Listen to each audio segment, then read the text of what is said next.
18h, 19h. Radio Shalom Besançon, 99.5 et sur www.radioshalombesançon.com. Bonsoir à toutes et à tous, bienvenue dans votre émission Soyons Sport. Bonsoir messieurs, avec Thomas et Fred qui sont là avec moi. Bonsoir Fred et bonsoir Fred. Bonsoir à vous deux. Allez, au programme ce soir, on va revenir justement sur la deuxième journée de Ligue 1.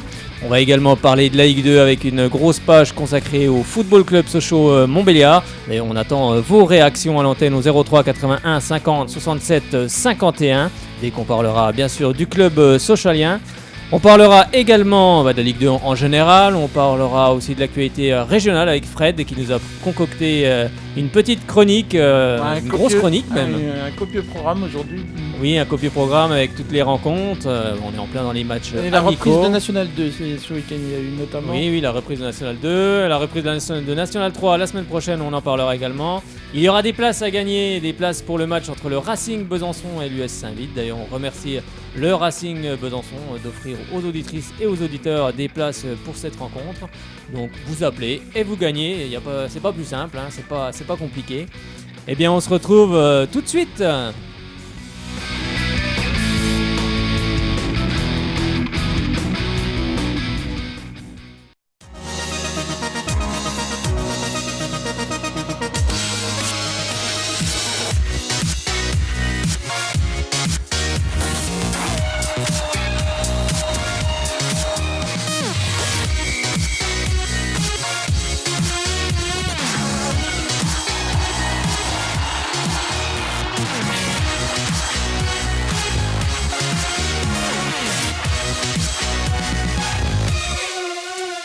Eh bien oui, le jingle de la Ligue 1. Bien sûr, on va parler des matchs de cette deuxième journée. Bon, vous avez suivi un petit peu, messieurs ? Oui, t'as suivi, Fred ? Oui, j'ai suivi. Allez, on va commencer par ce vendredi 11 août. Il y avait deux rencontres au programme. Tout d'abord, à 19h, il y avait Nice qui recevait Troyes. Nice qui n'est pas forcément dans une bonne passe, qui recevait justement le promu troyen. Et c'est finalement Troyes qui va s'imposer du côté de Nice 2-1, avec un but de Nian à la 53e minute de jeu pour Troyes. Et c'est pourtant Alassane Plé à la 63e qui va égaliser sur penalty, avant que Kawi, le joueur prêté par l'Olympique de Marseille à la 85e minute de jeu, ne donne la victoire à cette équipe troyenne. En tout cas, moi j'ai vu une très belle équipe de Troyes. Je pense, je vais prendre des paris, faut se mouiller un petit peu. Moi je pense qu'il devrait rester en Ligue 1 la saison prochaine, même s'il est encore un peu tôt pour le penser. Mais j'ai vu du jeu dans cette équipe, j'ai vu vraiment une belle équipe de Troyes qui mérite amplement son succès du côté de Nice. Surtout que les Niçois, ils ont leur match européen contre Naples mercredi en plus. Voilà, donc tu le rappelais, contre le Napoli ce mercredi pour le tour préliminaire de la Ligue des Champions. On espère que cette équipe niçoise va réussir un très très bon résultat. On va écouter tout de suite les réactions de l'entraîneur de cette équipe de Nice, Lucien Fabre, qui dit tout simplement on est tombé sur une bonne équipe, mais il faut passer au-delà de ce match et se projeter, comme tu le rappelais Fred à l'instant, sur le Napoli qui arrive très vite. Et Jean-Louis Garcia qui dit simplement on a fait un exploit face à une équipe qui joue le tour préliminaire de Champions League et une des meilleures de Ligue 1. Ouais, c'était un match très serré, pas une surprise pour moi, ayant vu le match qu'ils ont fait contre Rennes et les deux précédents contre Lorient, où ils sont montés, Lorient était relégué à cause d'eux. Donc c'est une équipe qui est bien organisée, ils sont très solides, ils sont très durs à bousculer, ils attendent très bas, et là on n'a pas assez trouvé de solutions de profondeur, de passage par les côtés, de passage dans le dos pour les mettre en danger. On a quelques occasions, on aurait pu aussi gagner le match. Mais à la fin, voilà, c'est eux qui le gagnent. Projette sur Naples, mais voilà, il y a 3-4 jours entre deux. On doit déjà digérer ce match, l'analyser aussi, et puis voir comment on peut jouer à Naples. On a fait un véritable exploit, et en ne montrant pas uniquement des qualités défensives et d'organisation, en montrant de la qualité dans notre jeu, dans notre capacité à faire des mouvements collectifs, des attaques rapides. Alors bien entendu qu'on était organisé, qu'on avait décidé de les attendre et de fermer l'intérieur du jeu, parce qu'on sait que c'est une équipe qui combine beaucoup. Mais ce qu'on retient de ce match, c'est pas le premier quart d'heure, c'est l'ensemble de la prestation de mon équipe qui est super satisfaisante. Aujourd'hui, on fait un exploit. On vient gagner chez une équipe qui va peut-être se qualifier en Champions League, qui est une des meilleures équipes techniquement et collectivement de la Ligue 1. Donc, ce que je retiens en premier, c'est tous les points positifs. Ben oui, les points positifs retenus par Jean-Louis Garcia avec cette belle équipe de Troyes qui s'impose donc du côté de Nice et qui prend 3 points. Il y avait un second match à 20h45, c'était l'Olympique lyonnais qui se déplaçait du côté de Rennes et c'est Lyon qui s'impose 2-1 avec des buts inscrits par Memphis Depay à la 57e minute de jeu. Et c'est finalement c'est Mariano Diaz surtout qui va inscrire le second but pour cette équipe de Lyon à la 74e minute. En tout cas, ce joueur n'arrête pas de marquer, le joueur le joueur arrivé en tout cas du côté il est arrivé en provenance du Real Madrid. On va y arriver, on va mettre tous les mots dans le même ordre. Et ensuite, c'est Bourigeaud à la 86e minute de jeu, l'ancien joueur de Lens, qui va réduire le score pour cette équipe de Rennes. Mais le mal est fait, Lyon prend 3 points. Et vous allez écouter la réaction du milieu de terrain Benjamin André, qui lui, il dit tout simplement, ce soir, il manquait la finition et on ne doit pas prendre des buts comme ça. Et Bruno Genesio, l'entraîneur de cette équipe de l'Olympique lyonnais, il y a des choses à améliorer, mais le résultat est satisfaisant. Oui, quand on prend 3 points, c'est toujours satisfaisant. Je pense qu'on a fait un assez bon match. Après, voilà, il y avait une très bonne équipe en face. Il faut en tenir compte. Et je pense que voilà, c'était un gros test, on le savait avant ce match.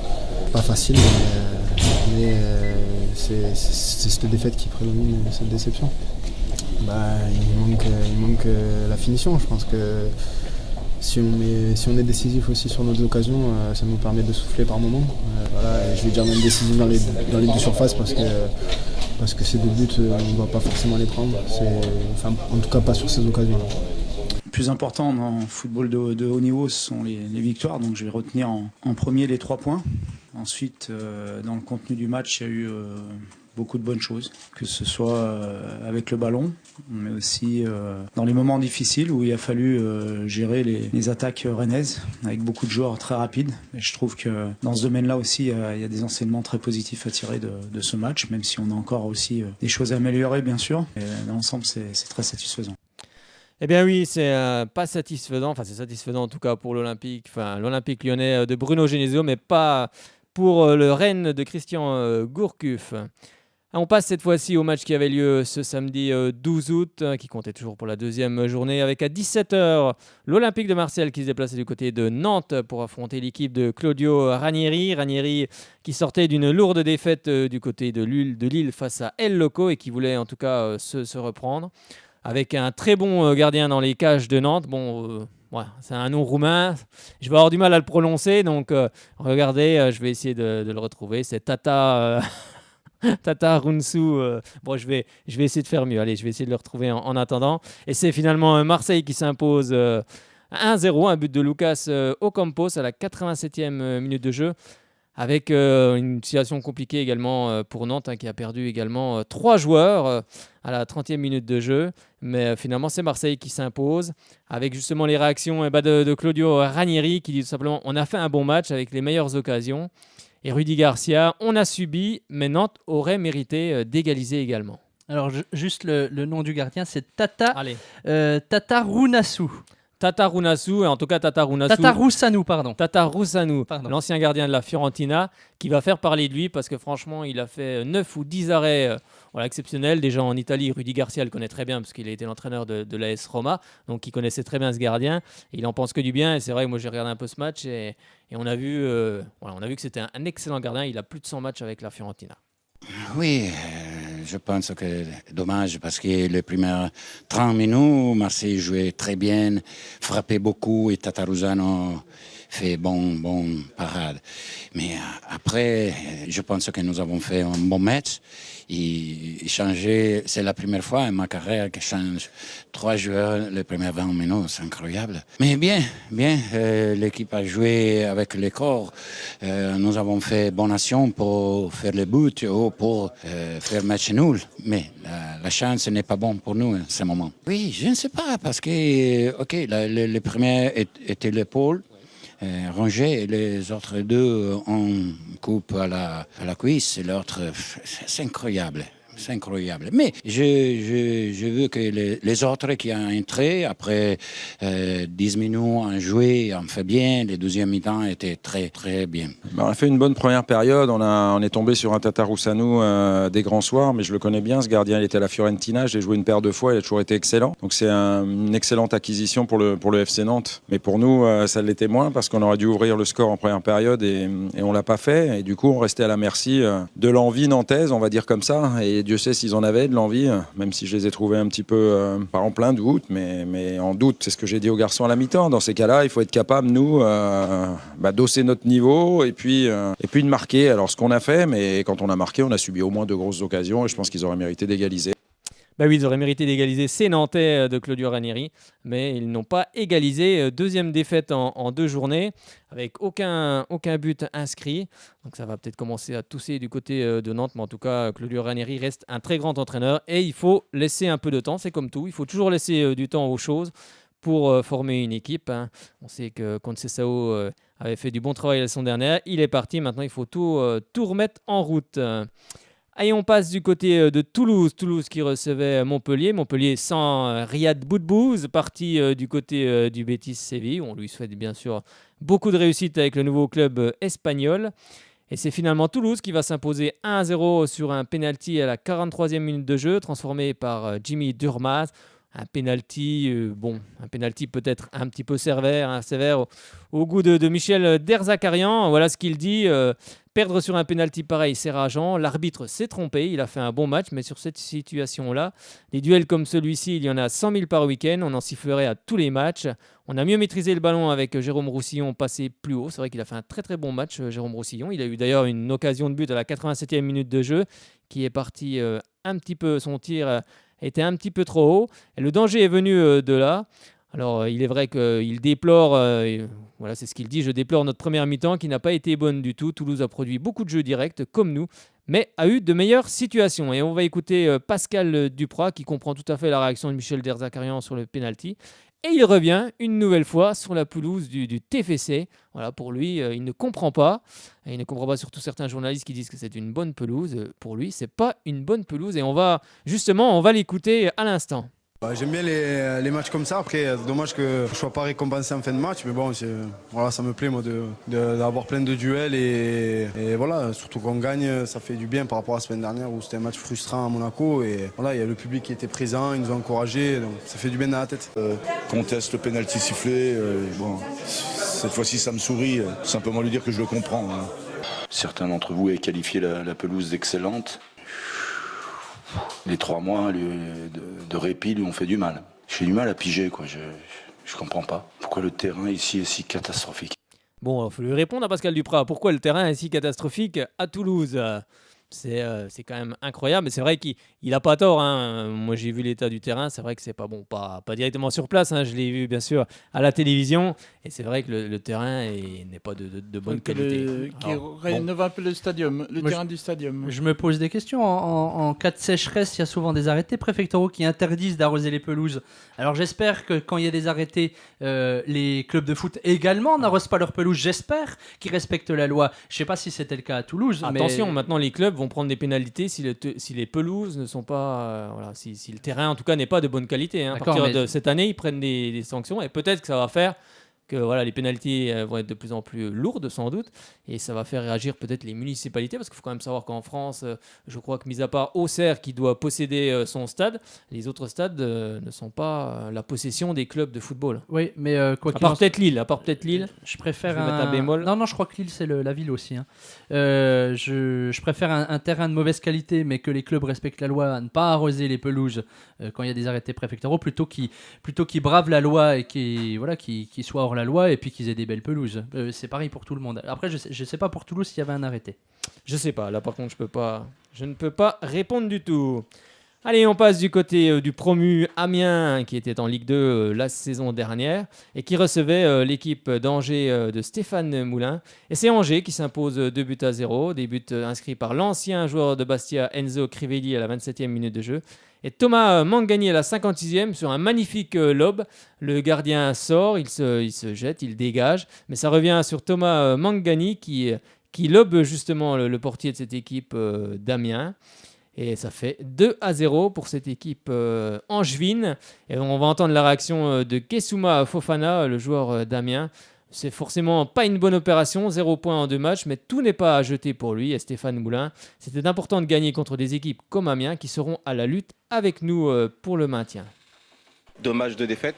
Sur le plan comptable, c'est vrai qu'on n'avance pas. Après, bon, tout n'est pas à jeter. Alors, il y a eu de très bonnes choses, mais bon, malheureusement, on s'est piégé sur deux fautes d'inattention, deux absences, et à ce niveau-là, ça paye cash. On a eu quelques soucis sur la gestion de leur milieu de terrain. Donc on a subi quelques assauts dangereux, notamment un poteau. On a eu aussi des occasions, on a su en concrétiser une. Par contre, sur la deuxième mi-temps, c'est vrai qu'on a senti qu'on avait beaucoup plus l'emprise sur le match et sur le jeu. On aurait pu définitivement tuer le match par 2 fois. Là, on a la balle de 3-0, on la met pas. Bon, après, on a, je trouve, malgré ça, bien géré cette deuxième mi-temps. Et j'avais dit avant le match que le match le plus important, c'était celui d'Amiens et pas celui de Marseille, parce que je considère qu'on sera plus dans les eaux d'Amiens que de ceux de Marseille. Donc il faut essayer sur ces matchs-là qui comptent pas double, mais qui mettent tout de suite 3 points d'écart entre les deux équipes.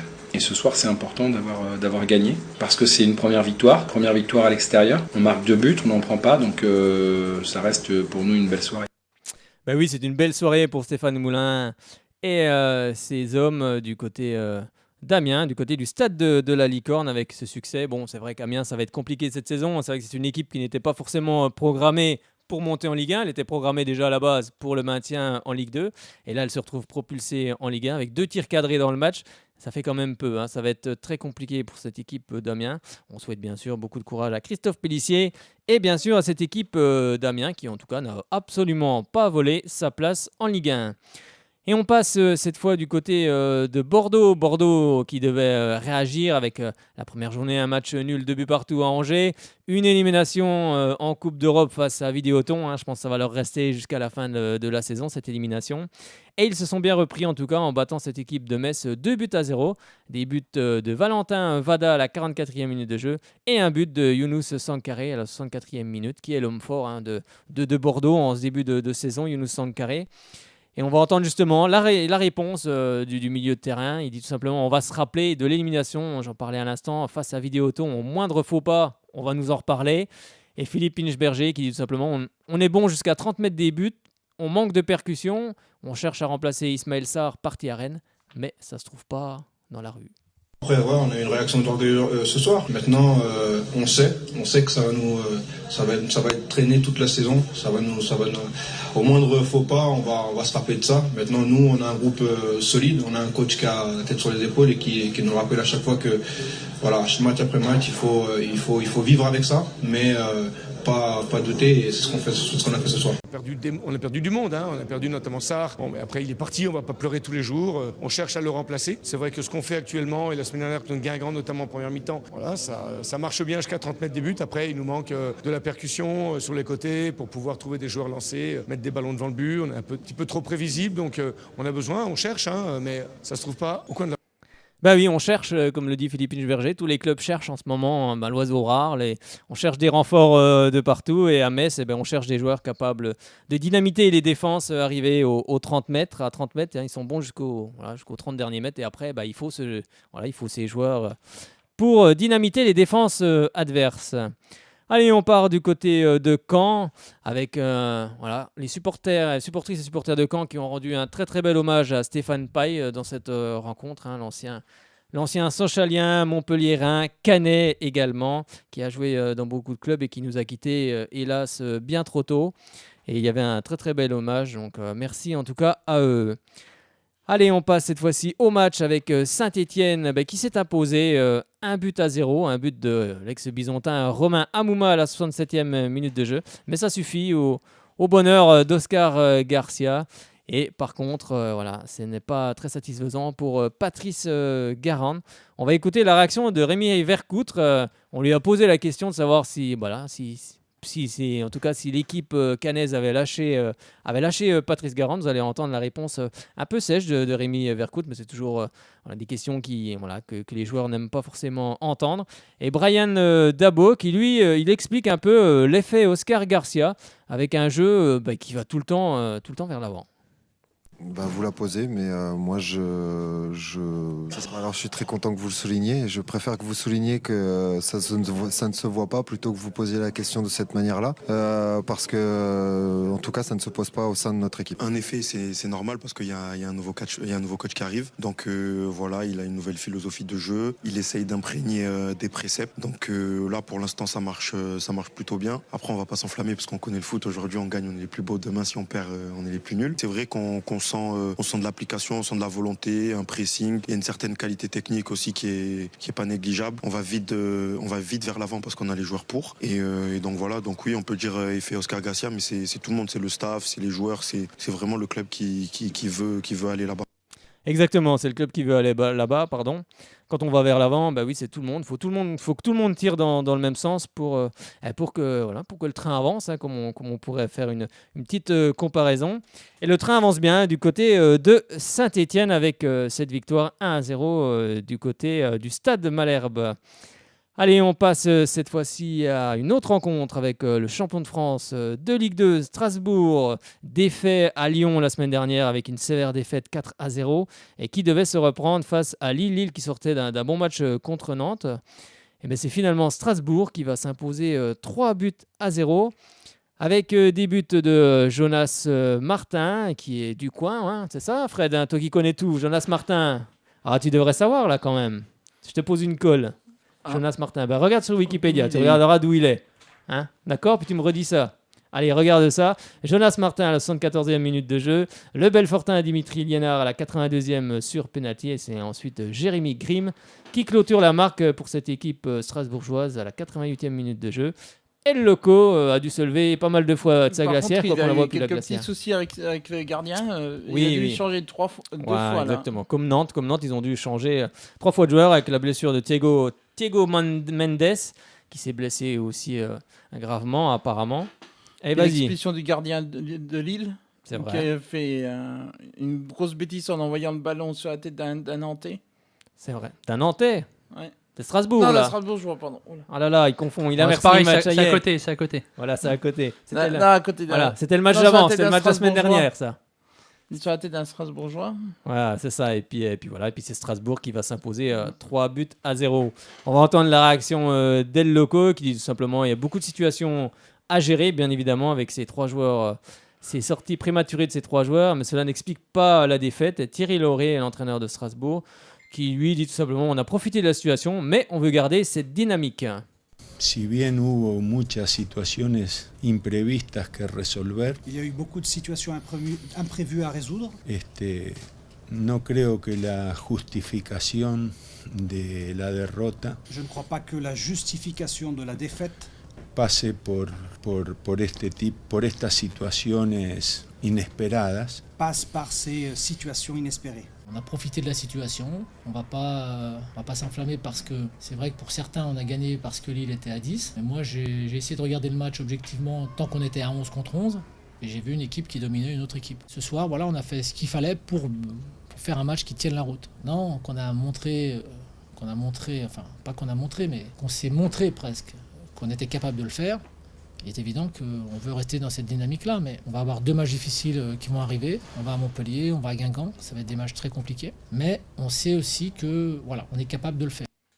Ben oui, on est capable de le faire du côté de Strasbourg. On est capable de battre une belle équipe de Lille qui m'avait fait forte impression lors de la première journée face à Nantes. Et là, c'est Strasbourg qui m'a fait une bonne impression également. Et en plus, il y a des buts. Il y a des buts dans cette Ligue 1. C'est ça qui est quand même important, n'est-ce pas, Fred? Et puis pour Jonas Martin, c'était un bisontin. Ah, tu vois, je ne m'étais pas trompé. Je savais bien, il était parti du côté de Montpellier. Ensuite, il est parti comme Riyad Boudbouz du côté du Betis Séville. Et là, cette année, il est revenu du côté de Strasbourg. Et on est bien content de le voir en Ligue 1. Comme l'équipe de Strasbourg d'ailleurs.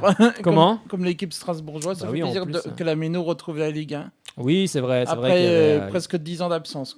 Exactement, 10 ans d'absence. Il y avait plus de 26 000 personnes dans le stade. Ils sont allés en CFA et en National entre-temps, avant de revenir en Ligue 1. Oui, ils ont un parcours pendant 10 ans qui a été en tout cas très compliqué. C'est grâce aussi au travail de Marc Keller et sans doute du monde qui l'entoure que cette équipe est revenue en tout cas au plus haut niveau. On souhaite que Sochaux fasse de même d'ici peu. C'était un petit message. Allez, On passe au match suivant. C'était pas très loin de chez nous, du côté de Dijon. Hein. Maintenant, c'est la grande région Bourgogne-Franche-Comté. Oh non, c'est pas la région, ils ont perdu.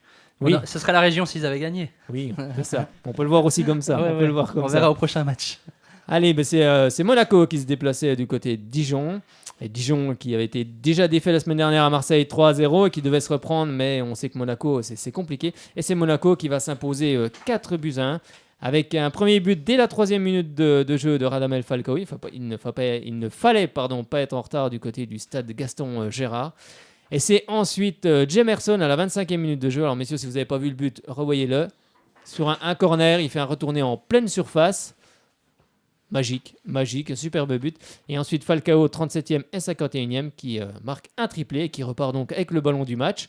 Et Wesley Saïd, du côté de Dijon, avait réduit l'écart à la 43e minute de jeu. Vous allez entendre tout de suite la réaction de l'entraîneur Olivier Dalloglio qui regrette les errements défensifs.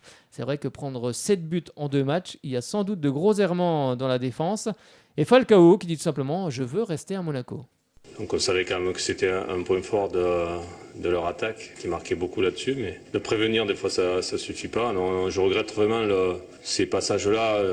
D'entrée d'ailleurs, on prend un corner comme ça, et puis après on a été en difficulté sur tous les coups de pied arrêtés. Donc oui, là je regrette parce qu'en fait, le peu de chance que l'on a contre ces équipes-là, si on l'hypothèque là d'entrée comme ça, ça devient hyper compliqué, quoi. Après, je pense qu'au niveau offensif, il y avait matière à faire quelque chose. On a eu encore des occasions. On est toujours un peu maladroit sur notre finition, toujours pareil. Mais oui, bien sûr que je regrette ces coups de pied arrêtés, ce marquage laxiste. Voilà, c'est.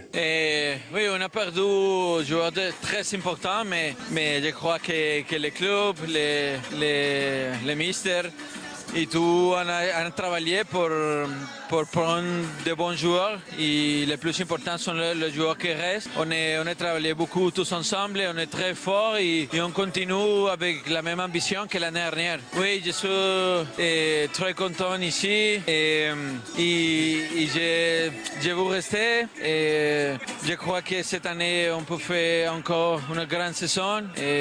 Ainsi que je souhaite faire les objectifs de tous les clubs. Alors je pense que Monaco peut faire une grosse saison parce que hier sur le terrain, sur l'équipe complète qui était alignée, il y avait pratiquement 7 nouveaux joueurs. Donc franchement, il y a encore de la réserve à Monaco. Je suis pas inquiet pour cette équipe qui sait toujours se renouveler. C'est ça aussi sa grande force. Et je pense que Lille est en train de suivre un petit peu le même exemple. Mais je trouve que c'est vraiment ce qui ressort de cette équipe. Elle est encore capable, même amputée de plusieurs joueurs, parce que Mbappé est rentré plus tard. Il y a eu quand même pas mal de changements dans cette équipe, avec des jeunes joueurs également. Mais en tout cas, elle réussit encore un très bon match hier. Oui, Fred, tu Alors, à voulais votre préciser. avis, en parlant d'Mbappé, ira-t-il à Paris? Oui. Alors, je pose la question. Moi, je pense, oui. Thomas? C'est bien parti puisqu'ils lui ont transmis un contrat. Il souhaiterait jouer avec Neymar. Ah, dit. oui. Alors en fait c'était Paris ou le Real Madrid, mais le joueur souhaite en tout cas, ou son entourage souhaite un salaire de 12 millions d'euros à l'année, et le Real Madrid ne peut pas s'aligner sur ce salaire. Oui, ou ne veut pas. Bon, ils ont bien raison, le Real Madrid. Alors, ou ils ne veulent pas. Donc il reste plus que Paris. Donc maintenant Ou rester à Monaco tout simplement. Donc ils sont en train de faire pareil un montage financier c'est ça. pour attirer le joueur. C'est pour ça que ça prend sans doute un petit peu plus. Pour l'attirer, non, il a envie d'y aller. Oui, de toute oui, façon, c'est plus que pour finaliser, puis pour convaincre en plus sa famille est sur la région parisienne. Donc, il va un peu loin de Monaco, vous avez presque 800 bornes oui, mais entre les deux. Donc, il a plus d'attachement à la région parisienne que, à mon avis, à Monaco. Même s'il il voudrait jouer avec Neymar, même il avait dit dans ses déclarations. Oui, qui n'aimerait pas jouer avec Neymar? La tout question, le monde, elle est là hein. Plutôt. Qui n'aimerait pas? Tout le monde a envie de jouer avec un des meilleurs joueurs du monde. Il faut le souligner aussi également. D'ailleurs, tout le monde a envie de jouer aussi avec Messi. Peut-être qu'il viendra au PSG, Messi un jour, il peut rejoindre son camarade. Moi, je pense qu'il quittera jamais Barcelone. Je pense pas. Il va finir au Barça. Oui. J'ai un petit chiffre intéressant. J'ai les cotes pour le meilleur buteur en fin de saison. À votre avis, qui a la meilleure cote? Qui est favori? Neymar, je pense. Eh bien, c'est pas Neymar. Non, je pense pas que ce soit Neymar. Favori cette saison là? Ouais. Mbappé peut-être? Non. Moi j'aurais dit Germain. Non, c'est Cavani. Cavani, oui, la cote est à 2 et Neymar est deuxième, la cote est à 3. Et après c'est Falcao, la cote est à 4. Ouais, okay. Et bien justement, on va enchaîner avec le PSG justement. Eh ben oui, très belle transition. Bravo Fred, belle transition. Il nous remplacera tous. Oui, il nous remplacera tous. avec Paris qui se déplaçait du côté de Guingamp, du stade Roudourou. On en avait parlé la semaine dernière en écoutant ce que disait Jimmy Briand. Justement, il disait on va recevoir Neymar. On va essayer de bien le recevoir. En tout cas, ils l'ont bien fait pendant une mi-temps. Après, ça a été un petit peu plus compliqué. Mais c'est vrai que pourtant Neymar était titulaire au coup d'envoi. Mais il a eu un peu de mal, n'est-ce pas, Fred ? Ah oui, c'est vrai qu'il a un petit peu de mal. Un petit peu de mal, hein. Mais il découvre un peu la Ligue 1. Et même été acclamé par les supporters gargampés. Oui, hein, mais ça c'est... Même si c'était leur rival du soir. Oui, mais bon, après, c'est un peu logique quand on aime le football, le sport. Après, même si le joueur est dans l'équipe adverse, quand c'est un des meilleurs joueurs du monde, on est forcément... Et en plus, il est très sympa, il est très souriant, comme le sont tous les Brésiliens. Hein, remarqué, oui. Généralement, ils ont la pêche, hein, et ça fait plaisir de voir quand même un joueur qui sourit, un joueur qui est content d'être là et qui va tout donner pour cette équipe parisienne. Et puis il jouera son premier match au Parc dimanche.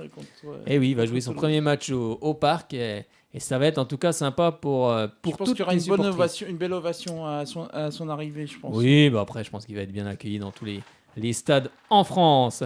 Et c'est Paris qui s'impose donc finalement 3-0 avec des buts signés, un but contre son camp de Ikoko à la 52e minute de jeu. Et ensuite, c'est Cavani à la 62e et Neymar à la 82e. Un but, une passe décisive. Bon, c'est quand même pas mal pour un premier match. Peut mieux faire. Peut mieux faire. Bon, voilà. peut mieux faire, Ah, bon sang, le Barcelonais un peu frustré là-bas, non ? On va peut-être te laisser arriver. Hein, quand même, un petit peu quand même, non ? Non, on a récupéré Gérard Delefeu, on s'en fout. Qui ça ? Gérard Delefeu, c'est un jeune joueur de la Masia. Enfin, jeune, il est plus si jeune. La Masia, ouais. Il était de la Masia, il avait été prêté en Allemagne. Je l'avais vu jouer un match contre Séville il y a quelques années, il m'avait beaucoup impressionné. Et j'étais déçu qu'il le prête. Voilà, je pensais qu'il fallait qu'il grandisse au sein de l'effectif. Ils l'ont récupéré. On va voir ce qu'il vaut. Maintenant, à lui de s'imposer dans cette équipe. Dans cette équipe de Barcelone. J'étais en train de chercher. Allez, on va écouter la réaction de Jimmy Briand et de Christophe Kerbra, les deux joueurs de Guingamp, qui disent tout simplement c'est un grand joueur, hein, il parle de Neymar, et il ne fait pas qu'attaquer, il sait aussi défendre. Voilà ce que souligne Christophe Kerbra. Et également la réaction d'un Parisien, Thiago Motta, qui dit tout simplement on a bien fait le travail ce soir. Et Neymar, forcément, on connaît tous sa valeur. Neymar, il n'y a plus besoin de le présenter, on savait que ça allait être un grand danger pour nous. Ils ont fait un match sérieux et quand ils jouent sérieusement, on sait qu'ils sont meilleurs que nous. C'est très très dur. Moi, je crois que c'est le meilleur joueur que j'ai rencontré dans ma carrière, donc voilà, c'est un très très grand joueur et puis voilà, Paris est, je pense, une des meilleures équipes au monde. Voilà, il a tout. Je pense que c'est un joueur très très complet, que ce soit physiquement, techniquement ou voilà, même il défend. On pourrait croire que des joueurs comme ça défend pas et au contraire. Donc voilà, c'est vraiment un grand joueur. Il fait ce qu'il a à faire et il nous met en difficulté, donc voilà, c'est compliqué. Dans les premières minutes, on a bien joué. On a créé beaucoup d'occasions, même si à la première mi-temps, on n'a pas ouvert le score, mais on était capable à la deuxième. Je pense que le jeu qu'on a montré ce soir, c'était bien. On peut améliorer, bien sûr, mais dernièrement, on a souffert beaucoup ici. Aujourd'hui, je pense qu'on a fait bien notre travail.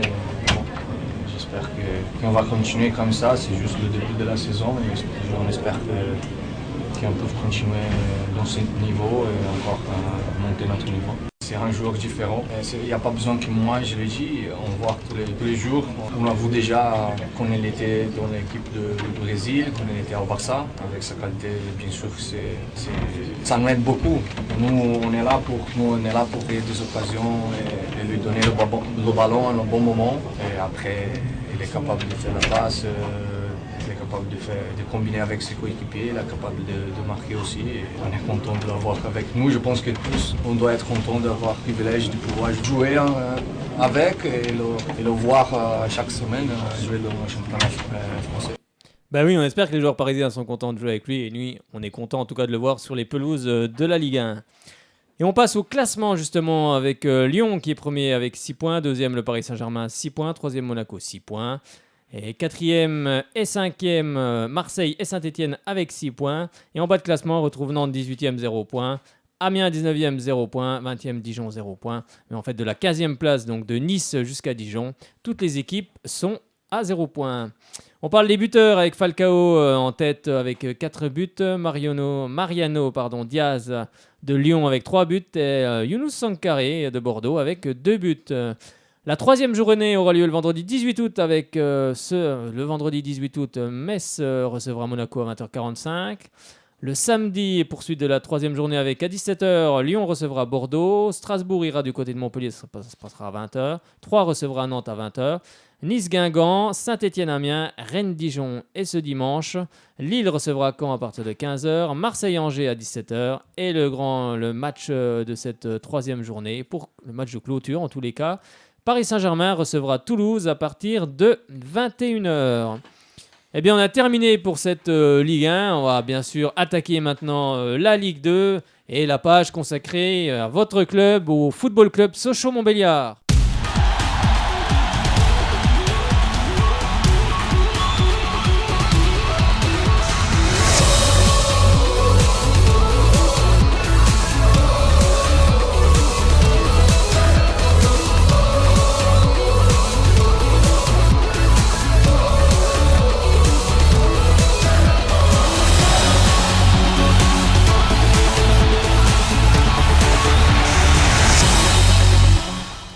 Merci en tout cas de tous vos commentaires, on voit ça sur Facebook. Oui Lionel, on arrive, ne t'inquiète pas, on regarde ça. Merci à tous vos commentaires, on est en direct sur Facebook et on peut nous écouter bien sûr sur Radio Shalom Besançon, le 99.5 et sur www.radioshalombesançon.com également dans le monde entier.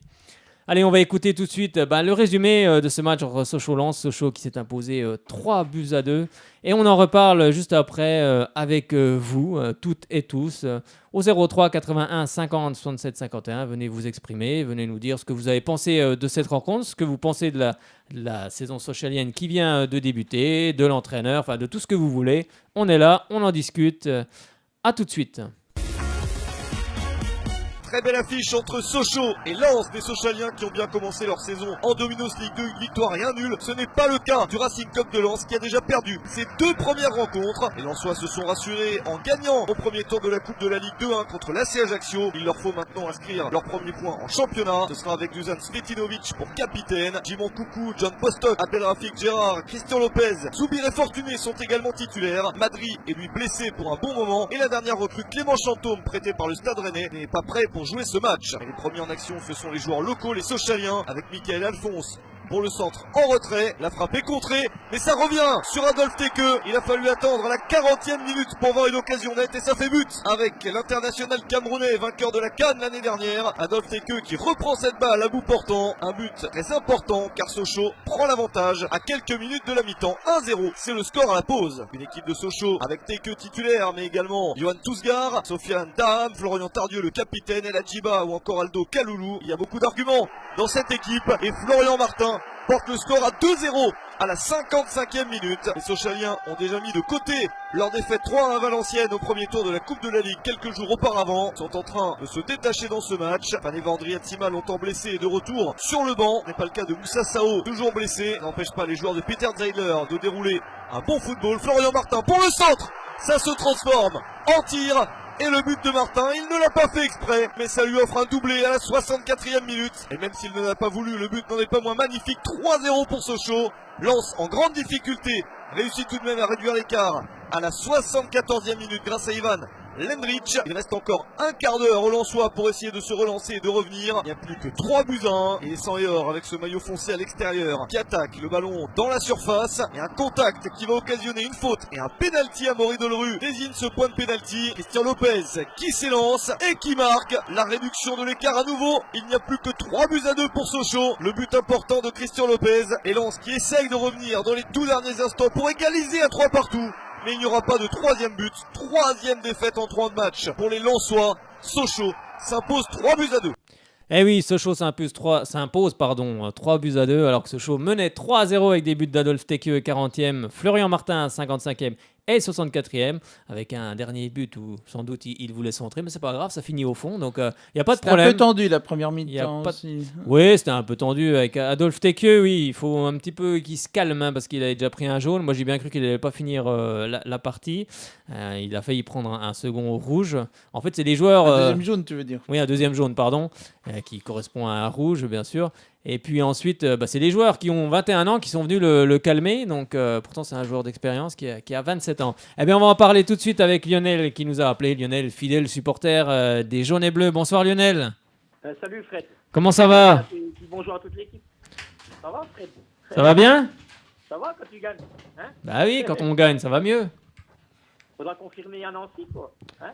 Eh oui, ça va pas être simple du côté de Nancy, mais bon, il faut confirmer maintenant, bien sûr. Oui, bah, si on peut ramener au moins un point, il ne faut pas perdre, quoi. Oui, Et bah. rester de la dynamique du jeu qu'on a actuellement, quoi. Oui, bah après, si on pousse comme ça, c'est vrai que Nancy, pour le moment, est pas forcément bien. On verra le résultat Oui, on verra. Après, c'est sur eux. de ce Ils ont toujours soir. leur terrain synthétique, je crois. Oui, terrain synthétique, il ne devrait Ah plus ouais, le rester, ça devrait plus le rester pour ça longtemps fait un- d'ailleurs, parce qu'ils vont changer fait un- toute la pelouse. Ça fait un piège. Oui, c'est un piège, mais bah après, voilà, il faut être techniquement très au point. Il faut s'adapter. Hein. Bah, disons que sur un synthétique, il faut, voilà, techniquement, il faut être très bon, parce que la moindre erreur de passe, la moindre erreur technique se paye cash. Donc il faut pas se tromper, mais bon, en tout cas, si on joue de la même façon que contre Lens, Que vendredi, ouais, bah, vendredi. en enlevant le dernier quart d'heure. Bon, on a pris les 2 buts parce que l'équipe, physiquement, elle était un peu juste encore. C'est le début de championnat, c'est normal. Oui, bah disons. L'équipe ils étaient crevés, les mecs. Hein. Ils ont tout donné quand même. Oui, arrivé à la Là, 80e. quand tu fais des matchs comme ça, tu donnes tout, c'est bien. Oui, bah après, et en plus, les supporters le voient que l'équipe a tout donné. 10 minutes, 20 minutes, un quart d'heure, 20 minutes de la fin, c'était très difficile. Quoi. Oui, après ça, je pense qu'ils vont apprendre à le gérer au fur et à mesure des matchs. Le physique, ça va, voilà. Ils tiendront un peu plus à distance petit à petit. Hein. Oui, c'est les premières journées, il ne faut pas l'oublier. C'est bien, on a vu quelque chose. On a vu du jeu rapide, c'est ce qu'on demande. Direct. On va vers l'avant, Direct. on fait le pressing assez haut. Oui. Et puis quand on perd la balle, tout le monde défend, c'est ça qui est bien. Voilà. Bah, en fait, on voit que les joueurs jouent les uns pour les autres. Ils mettent de la bonne volonté. Là. On voit que cette année, c'est tout autrement. Hein, oui, puis par rapport à l'année dernière. Oui, bah, sans doute qu'il y a peut-être, je sais pas, hein, peut-être une meilleure Il y a ambiance. la En tout patte cas, de on Zedler, sent. Il n'y a pas de Zedler, hein, il est... Oui, puis il veut du jeu, il veut de l'offensive. Hein. Puis on sent C'est surtout, la patte à Zedler, hein. on sent surtout des joueurs qui veulent jouer les uns pour les autres et c'est ça le plus important. Voilà, L'important, il est là.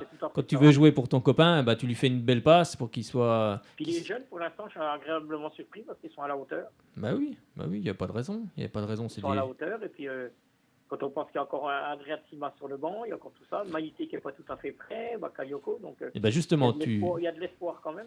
Tu fais bien de préciser ça parce que c'est important aussi si on veut faire quelque chose en Ligue 2 d'avoir un banc. T'as encore Ogier, c'est pas mal.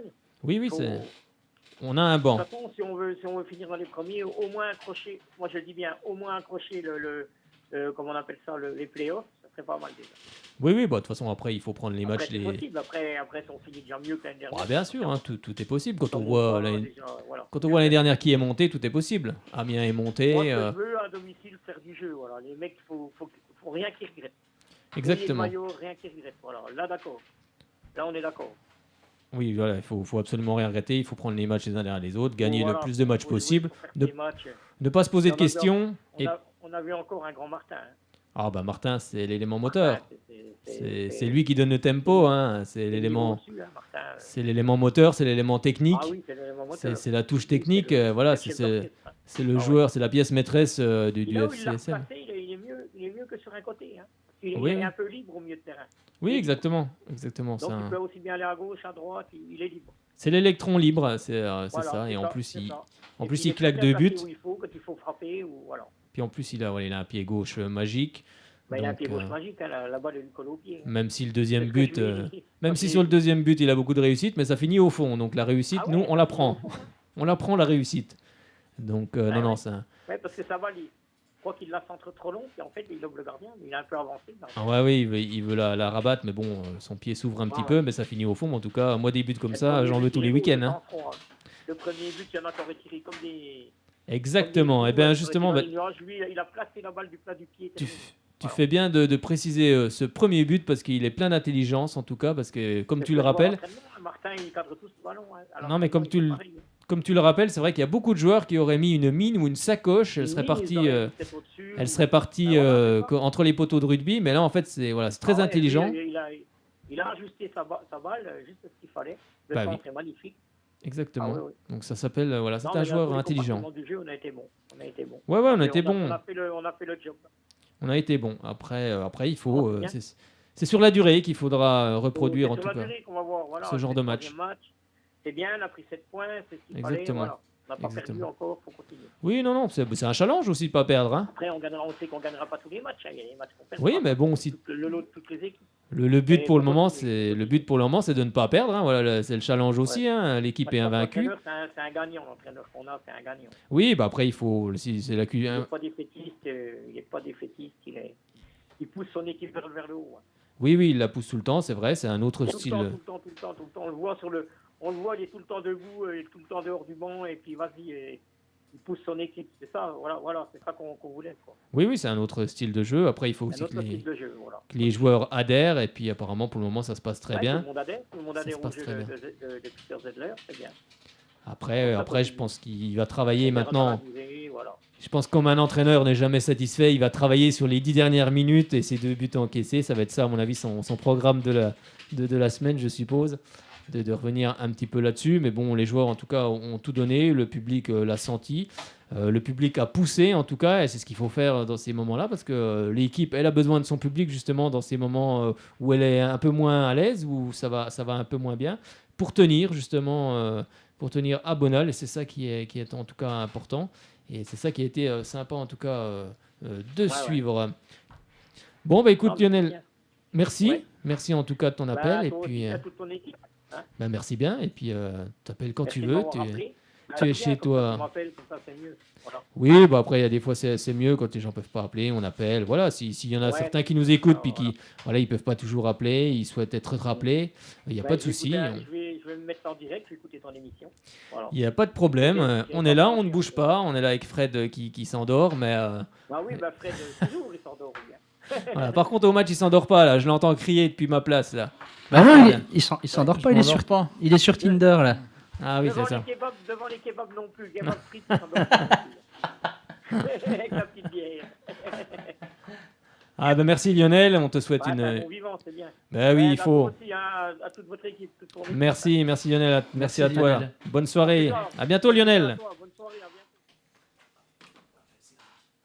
Eh bien oui, on va écouter justement... qu'est-ce qu'on allait écouter? On va écouter, tiens, la réaction de Florian Tardieu chez nos confrères de beIN Sport, hein, chez nos confrères de beIN Sport, de Canal Plus Sport, on peut tous les citer. Mais là, c'était chez beIN Sport. beIN Sport. J'ai du mal ce soir. Qu'est-ce qui se passe, Fred? Tu m'as perturbé là. Fallait faire le pont. Ou alors c'est les kebabs qui m'ont perturbé, je sais pas. L'odeur l'odeur du manger, je sais pas. En tout cas, ça m'a perturbé. En tout cas, bon appétit Sport. si vous êtes à table. Donc, on l'a dit assez, beIN Sport, c'est bon. Allez, c'est bon, on écoute la réaction de Florian Tardieu. Ouais, Florian, quel match de la part de Sochaux aujourd'hui cet après-midi. Ça a été difficile sur les derniers instants, mais vous n'avez pas lâché et ça gagne aujourd'hui. C'est le deuxième victoire en championnat. Ouais, on se doit d'être costaud à domicile parce qu'on ne veut pas refaire les mêmes erreurs que l'année dernière. Là, quand on voit ces 5 dernières minutes, on a peur de retrouver les vieux démons qui nous ont surgi l'année dernière. Mais on arrive à être costaud malgré les 2 buts et c'est bien de prendre les 3 points. On avance, même si c'est que la 3e journée. On a 0 défaite et c'est bien, il faut continuer comme ça. On a vu votre coach très actif sur le banc. Qu'est-ce qui fait sa force envers le groupe? Sa force, c'est qu'il nous motive tout simplement. Voilà, c'est un gagneur, c'est un battant, ça se voit aux entraînements, ça se voit au match. Et ça donne la force au groupe. J'ai l'impression qu'on est tous ensemble, on est vraiment tous unis cette année. Et je pense que si on continue comme ça, on peut faire de bonnes choses. Merci Florian. Et oui, c'était la réaction de Florian Tardieu qui parlait justement des anciens démons. Oui, la saison dernière, c'est vrai que ces matchs, on encaissait souvent des buts dans les dernières minutes. Mais bon, là, il n'aurait pas fallu peut-être qu'il y ait encore 10 minutes de plus, hein, parce que c'est vrai que cette équipe sochalienne était vraiment très fatiguée. Mais en tout cas, elle a tenu, aidée par son public, par ses supporters. Et elle a tenu 3-2. C'était justement la réaction du milieu de terrain sochalien. Et bien, un deuxième supporter nous appelle, c'est Cédric. Bonsoir Cédric. Bonsoir Frédéric, bonsoir à tous, bonsoir à toutes. Bonsoir Cédric. Comment vas-tu? Ça va bien, merci. Ça va bien, merci et vous? Bah écoute, nickel, après une victoire, tout va bien? Exactement. Une belle victoire, malgré qu'on s'est pris 2 buts, à un quart d'heure de la fin. Oui. Mais bon, ils nous ont montré un bon spectacle, un bon jeu offensif, comme le veut le coach. Beaucoup d'énergie déployée par nos joueurs. C'est vrai. C'est pour ça que on s'est pris les 2 buts. À la fin, heureusement qu'on a fait le rôle du 12e homme. C'est-à-dire qu'on les a poussés, ils se sont transcendés. Et grâce à nous, ils n'ont rien lâché et on a pu gagner 3-2. Voilà, bravo à eux. Et je tiens à féliciter le staff parce qu'ils font un très très gros boulot, ainsi que bien sûr nos joueurs. Et puis nous, les supporters, les vrais, on sera là toujours avec eux, toujours avec nos joueurs. Et puis malgré qu'un match dure 90 minutes, voire plus, il faut toujours être derrière eux et on le fera encore cette année comme tous les ans. Voilà, Oui. mais c'est vrai que c'était un superbe match. Et bravo à nos joueurs. T'as tout résumé, je crois que voilà, on sera toujours derrière eux, bien évidemment, c'est notre club, on le poussera et c'est vrai que le public, les supporters sont très importants dans ces moments-là, hein. On l'a vu à la 80e minute de jeu, on a senti que l'équipe baissait de pied physiquement, hein, c'est normal, hein, parce qu'ils avaient fait 80 premières minutes très épuisantes et aller tout le temps de l'avant, ça pompe beaucoup d'énergie. Et cette équipe, elle a tenu aussi grâce à ses supporters. Et comme on le disait tout à l'heure, il faut que tout le monde tire le bateau dans le même sens, ou tire le train, hein, c'est comme on veut, et que tout le monde pousse. Et justement, cette partie a été en tout cas très bien menée. On a vu beaucoup de jeux, on a vu des occasions, des buts. Tout était parfait, même si, bien sûr, le coach reviendra sur les 10 dernières minutes. Hein, bien sûr, ça fait partie de son travail, bien évidemment. Quel a été le joueur pour toi important dans cette rencontre, enfin, le joueur ou les joueurs, hein, s'il y en a eu plusieurs?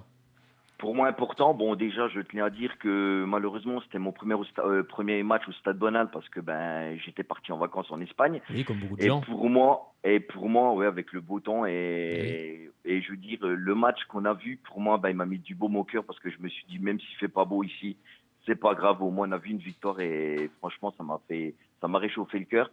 Pour moi, je trouve un joueur qui est énorme, c'est El Hadjiba. Oui. El Hadjiba, pour moi, il était partout, c'est un gros potentiel. Après, des recrues se sont bien adaptés. Kaloulou est énorme aussi. Mais pour moi, c'est vrai que celui qui m'a fait une belle impression, c'est El Hadjiba. El Hadjiba, et on a eu confirmation que Sofiane Dam, c'est un jeune qui monte et qui a confiance, que le coach Peter lui donne confiance en lui. Et Sofiane a confiance en lui, ça se voit. Et je tiens à mettre un gros point sur Maxence Prévost. Maxence Prévost, cette année, est notre numéro 1. Il le mérite amplement et ça se voit qu'il a confiance et qu'il a confiance du coach. Et franchement, il faut être tous derrière lui. Et voilà, on ne l'aurait pas eu à Quevilly. Malgré l'erreur qu'il a fait, voilà, c'est le manque d'expérience. Malgré l'erreur qu'il a fait, c'était l'homme du match. Sans lui, à Quevilly, on se serait pris 3-4 buts. Donc, moi, je tenais à dire, arrêtez de critiquer Maxence Prévost, s'il vous plaît, messieurs. Et soyez derrière lui. Et Maxence Prévost, ne vous inquiétez pas, c'est un bon numéro 1. Et il mérite sa place parce que c'est un bon travailleur. Et il faut pousser Maxence vers le haut, non pas vers le bas. Et il faut arrêter de critiquer les autres joueurs aussi. Il faut être là pour eux, dans les bons comme dans les mauvais moments. Et voilà. Et moi, je tiens à dire, allez Sochaux et soyez un vrai supporter comme beaucoup y sont. C'est vrai, moi je suis entièrement d'accord avec ce que tu viens de dire. C'est vrai, j'ai vu beaucoup de choses, que ce soit la saison dernière ou même cette saison. Maxence dans les buts, c'est pas possible. Si, c'est possible, c'est un jeune joueur. Il faut justement, les jeunes joueurs, il faut les mettre en confiance. Et je pense que Peter Zedler là-dessus est très bon aussi. Donc il n'y a pas de souci. Pour moi, c'est le gardien numéro 1 et il faut le soutenir comme tu le rappelais. Et là, Djiba, c'est pareil. On a vu plein de choses avant qu'il arrive. Non, c'est un joueur qui n'a pas joué beaucoup. C'est un joueur qui était quand même passé en équipe de France moins de 20 ans. Il a évolué au Havre. Il avait quand même sans doute peut-être pas un parcours. Il a eu des blessures. Il a eu une grave blessure aussi qui l'a tenu éloigné des terrains. Mais c'était a priori un bon joueur. Après, on aurait pu se tromper aussi. Mais bien sûr qu'il faut soutenir aussi les jeunes joueurs. On est un centre de formation, on forme les jeunes. Donc après, il faut aussi les faire jouer. Et bien sûr, un jeune, il fera des erreurs. C'est comme ça qu'on apprend aussi le métier. Hein. Teddy Richer a fait des erreurs quand il a commencé. Il a eu un parcours aussi compliqué au début. Et ensuite, c'est devenu un excellent gardien. Et je pense que Maxence Prévost prendra le même chemin. Après, c'est moi qui... Voilà, c'est un sentiment personnel. Et ensuite, El Hadjiba, c'est pareil. Et puis d'autres joueurs aussi qui vont s'affirmer cette saison. J'ai encore vu en plus sur les réseaux sociaux la question que pensez-vous? Je ne sais plus comment était formulée la question, mais voilà, à quoi servait Tousgar? Tousgar, pour vous rappeler qu'il fait un... Bon, moi, c'est pareil, hein, c'est mon sentiment personnel. Il fait un travail énorme sur un terrain parce que même s'il marque pas forcément tout le temps, c'est un joueur qui fait un travail de sape devant impressionnant. Et ça, c'est quand même important de peser sur une défense. Ça permet aussi aux autres joueurs de trouver des décalages. Donc, je suis entièrement d'accord. Il faut soutenir les jeunes. Et puis, Sofiane Dam, c'est pareil. C'est des jeunes joueurs. Ils ont remporté la Coupe Gambardella. Maintenant, ils s'affirment. Mais après, il faut du temps pour s'affirmer quand on est un jeune joueur. Et c'est surtout sur la durée. Et il y en a aussi d'autres qui vont arriver. Je pense à Axel Lactas qui va arriver. Celui-ci, à mon avis, Une fois qu'il sera dans l'équipe, il en sortira plus. Après, c'est pareil, c'est un sentiment personnel, mais j'en suis persuadé. On en reparlera, hein, on verra si mon pronostic est bon, mais il faut justement amener ces joueurs au haut niveau, et ça prend un peu de temps. Ils feront des erreurs, et c'est comme ça qu'on apprend. Après, je sais pas si tu es de mon avis, mais moi, c'est ce que je ressens en tout cas. Moi, je suis tout à fait de ton avis, Fred, et je tiens à dire que malheureusement, la critique est trop facile. Oui. Et les soi-disant vrais supporters, ils critiquent tout le temps. Je veux dire, c'est vrai, comme tu disais, à peine arrivé, les noms, oh là là, c'est quoi ce chef, qu'est-ce qu'il va nous apporter, il va rien faire du tout. Comme on a dit, laissez la menace et le tour, laissez que les joueurs s'adaptent petit à petit. Comme tu as dit, Fred, on a des très jeunes joueurs, des bons jeunes. Moi, personnellement, tu parlais de Axel Lactas, pour moi, franchement, c'est le futur Marvin Martin. Pour moi, Marvin Martin, et pour moi, Axel Lactas, il a du ballon. Techniquement, c'est un des plus forts. Oui, il rentre de blessure, il sort de blessure, il va revenir. J'espère qu'il va avoir du temps de jeu, qu'il va être après titulaire. Mais bon, milieu de terrain, Tardieu, Martin, Bas et Dame, c'est énorme au milieu de terrain. Je pense que c'est un milieu de terrain très très solide. Donc j'espère qu'il n'y aura pas de blessure, qu'il n'y aura pas beaucoup de suspendus. Après, j'espère qu'Axel, mon souhait numéro 1, c'est qu'Axel Lactas joue le maximum de matchs. Et ça, je le dis devant tout le monde, j'ose le dire, parce que pour moi, Lactas, c'est le plus fort. Et donc, il faut arrêter de critiquer, messieurs, s'il vous plaît, les jeunes et les moins jeunes. Laissez-les venir. Il y a des nouveaux qui sont venus dans le club. Ça fait pas longtemps qu'ils sont là. Laissez-les venir et après, vous jugerez. La plupart des gens, malheureusement, ils savent même pas taper dans un ballon de foot et ils ouvrent, excusez-moi du terme, leur bouche. Et ça, moi, franchement, je vous dis honnêtement, moi, tous les matchs, quand j'y vais, j'ai mon maillot qui s'est marqué fier d'être Sochalien parce que je suis fier d'être Sochalien. Je suis Sochalien ça fait 25 ans que je suis supporter de Sochaux-Montbéliard. À l'époque, malheureusement, qu'on avait perdu la coupe contre Albert Cartier. C'est vrai. Depuis ce jour-là, 88. je suis supporter sochalien. Comme je moi. suis fier de l'être, comme dit le maillot. Et moi, je suis sochalien depuis 85 et jusqu'à la fin de mes jours, j'y serai. Mais s'il vous plaît, messieurs, arrêtez de critiquer. C'est trop facile de critiquer. Si vous critiquez, montrez l'exemple. Montrez l'exemple. Je suis sûr, la plupart du temps, s'ils ne savent même pas taper dans un ballon. Voilà, vrai. donc on n'a pas critiqué les joueurs. Après, ne mélangez pas tout, messieurs. Ne mélangez pas le salaire des joueurs. Voilà, c'est des êtres humains comme nous. Ils ont le droit de rater des matchs, ils ont le droit de rater des passes. Mais seulement quand on rate des passes, au lieu de les siffler, il faut les encourager. Exactement. Parce qu'on n'aurait pas fait le 12e homme à partir de la 75e, voire 80e minute de jeu. Moi, franchement, je vous le dis honnêtement, hein, c'est Sofiane Dam qui me l'a dit. Hein. Moi, je discute avec les joueurs à la fin des matchs, avec les joueurs et avec le staff. Sofiane Dam, il m'a dit, on savait pas, heureusement qu'on vous a eu à la fin, parce qu'on était cuits. Il m'a dit, on voulait aller de l'avant, mais on n'avait plus de gens pour aller de l'avant. Et ça s'est vu grave. Mais seulement, le rôle du 12e homme, c'est très bien.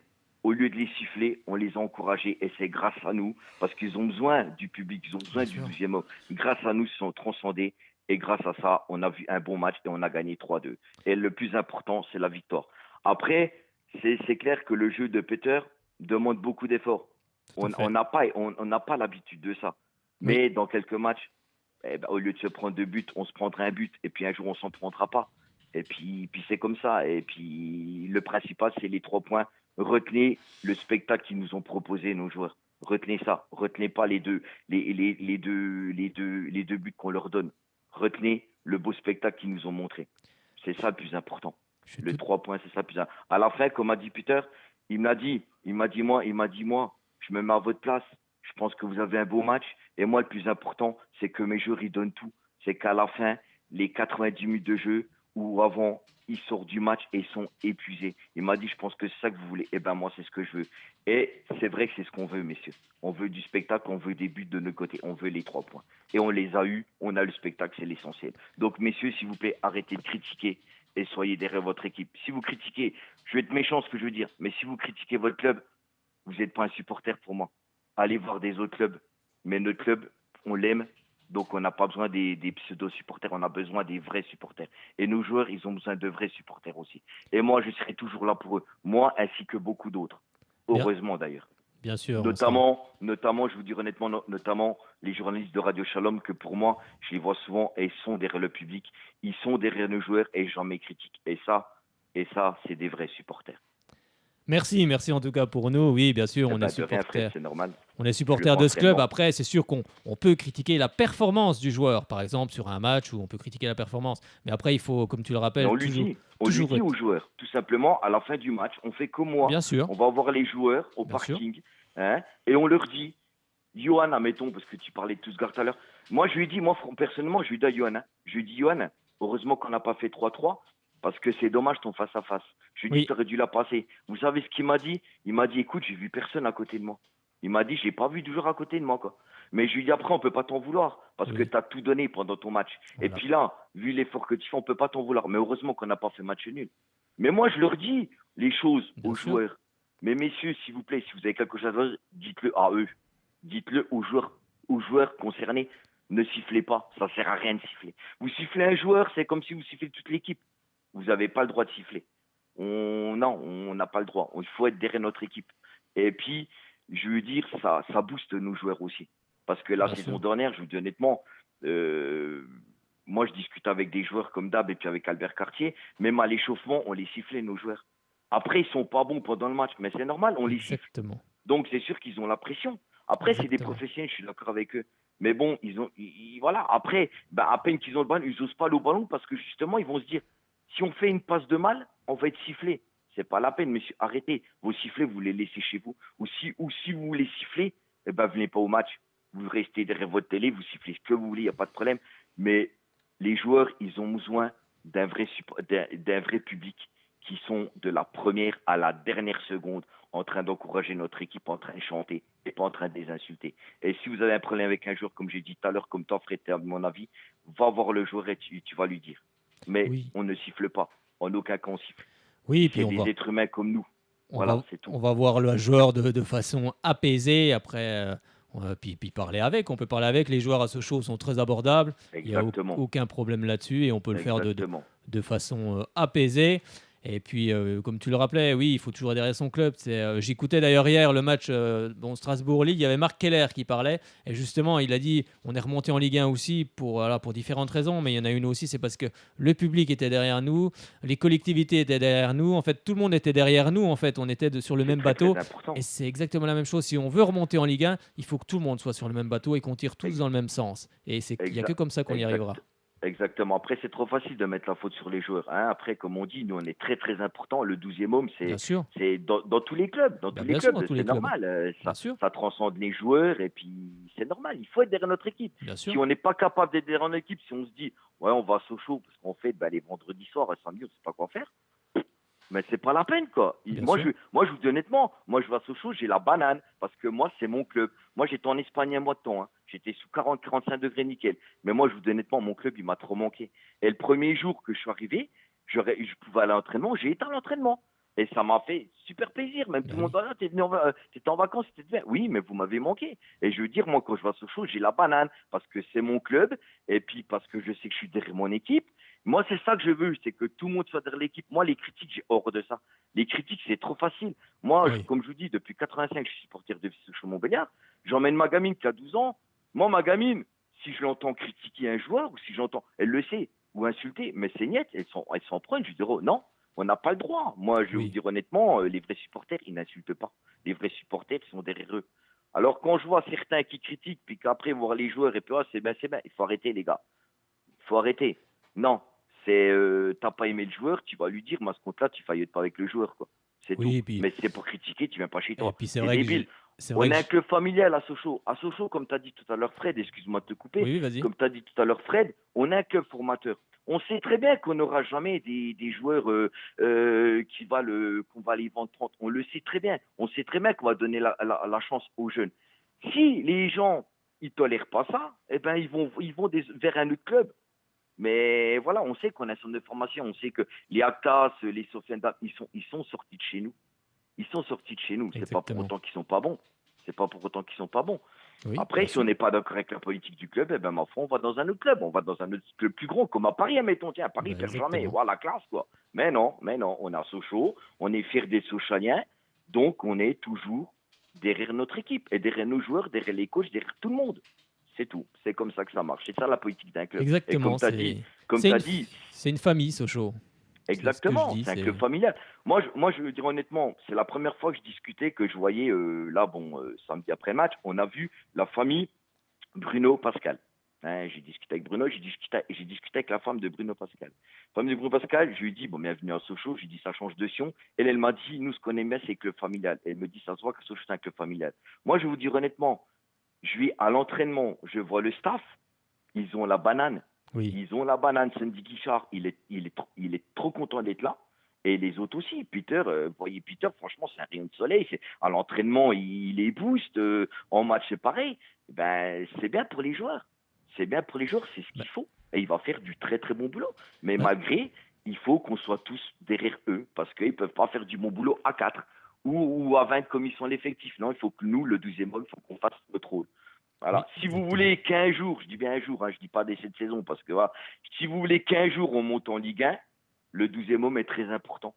Ne l'oubliez pas ça. Et surtout, arrêtez de critiquer les joueurs. Et Arrêtez surtout, il faut de qu'ils critiquer viennent les au joueurs. stade. Parce que c'est ça aussi l'important. Il faut venir au stade. Il faut, Oui, mais il faut mais soutenir qu'ils cette viennent. équipe. Certes, c'est la Ligue 2, on le sait. Mais quand on aime son club, il faut venir au stade. Après, je sais que c'est pas toujours évident. Le vendredi soir, bon, c'est la sortie du boulot et tout. Mais quand on aime son club, il faut venir au stade parce que plus il y aura de monde dans le stade, plus les gens vont pousser. Et plus notre équipe, elle aura des résultats de toute façon. Et voilà, c'est. Venir et encourager, parce que venir à Sochaux, c'est bien, mais si on vient, et puis si la plupart des spectateurs ils viennent, et puis je dis spectateurs parce que voilà, si la plupart ils viennent et puis ils encouragent pas leur équipe et ils critiquent, c'est pas la peine, on n'a pas besoin des gens comme ça. Nous, on veut des vrais supporters. On veut des vrais supporters qui soient là, comme j'ai dit tout à l'heure, de la première à la dernière minute, qui chantent tout le long. C'est ça les vrais. Et qui critiquent pas surtout. Voilà, ça. qui critiquent Non, mais pas. t'as tout est résumé. Tout est résumé. Hein, t'as tout dit. Tout est.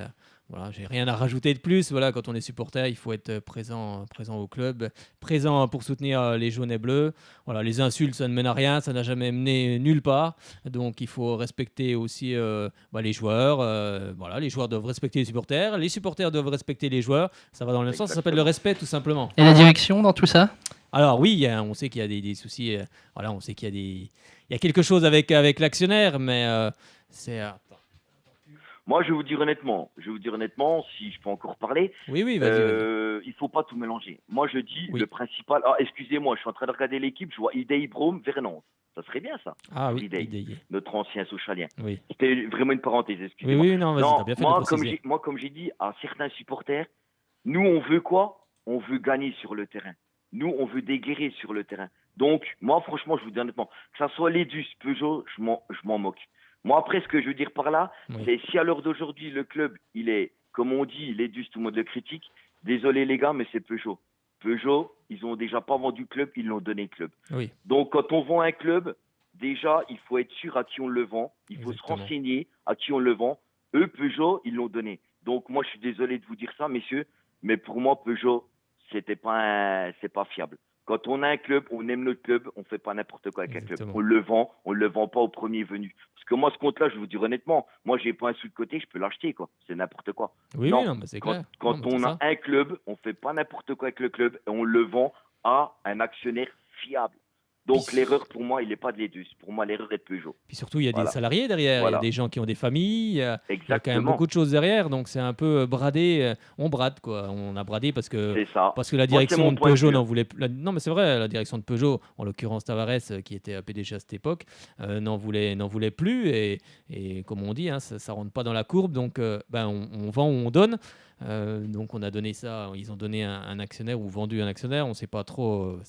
Il n'y a rien de bien transparent là-dedans. Mais en tout cas, l'actionnaire, pour le moment, on sait qu'il a des petits soucis, mais pour le moment, en tout cas, il est là.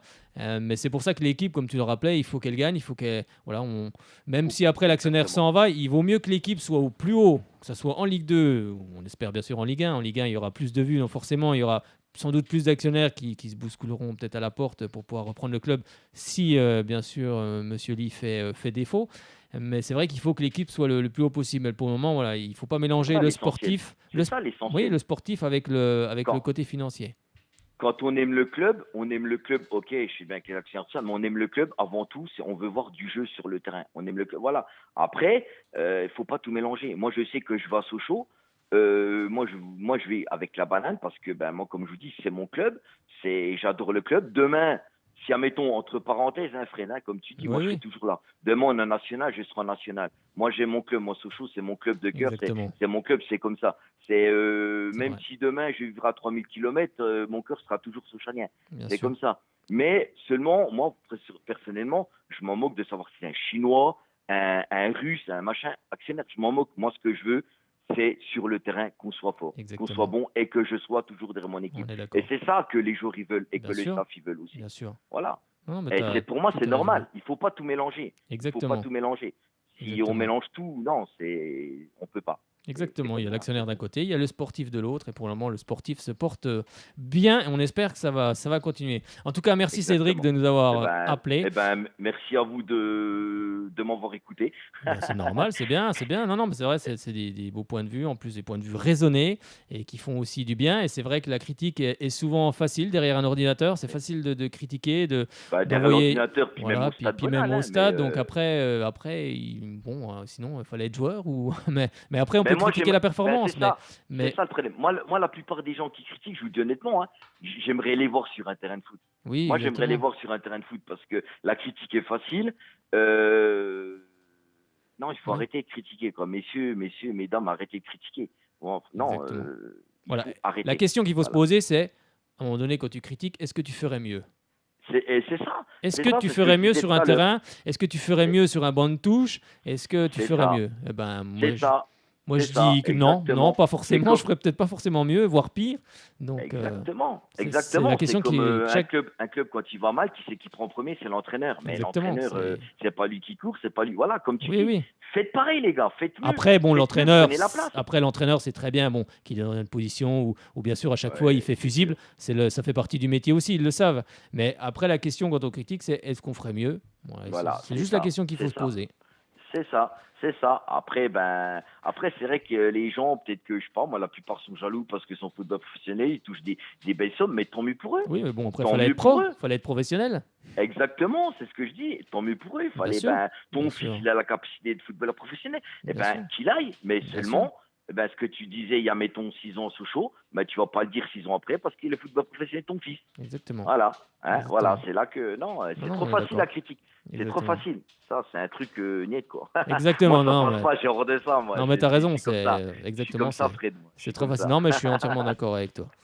Merci Cédric en tout cas. Et puis justement, écoute l'émission parce que justement, on va rediffuser justement ce qui est passé sur BeIN Sport avant le match et qui parlait justement du staff sochalien avec bien sûr Peter Zedler, Bruno Pascal. Oui, on va passer ça avec bien sûr Pierre-Alain Fro et Gérard Nianouan, les membres du staff et on va écouter justement. Merci Cédric. À bientôt. Pas de souci. À bientôt Fred. Merci à vous. Allez, à bientôt. Bonne soirée. Merci, c'était bien sûr Cédric, un supporter fidèle des Jaunes et Bleus, qui nous a donné son sentiment. Et on va écouter justement le staff sochalien.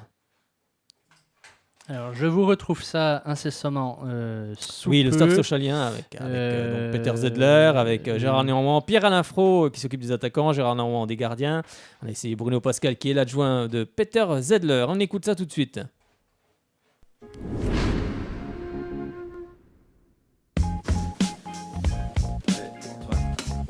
Tous les jours avant l'entraînement, le coach Peter Zedler réunit son staff afin de préparer le programme quotidien. Avec les gardiens de Gérard, 5 contre 5 plus un joker, 4 parties, 2 minutes 30, 3 minutes.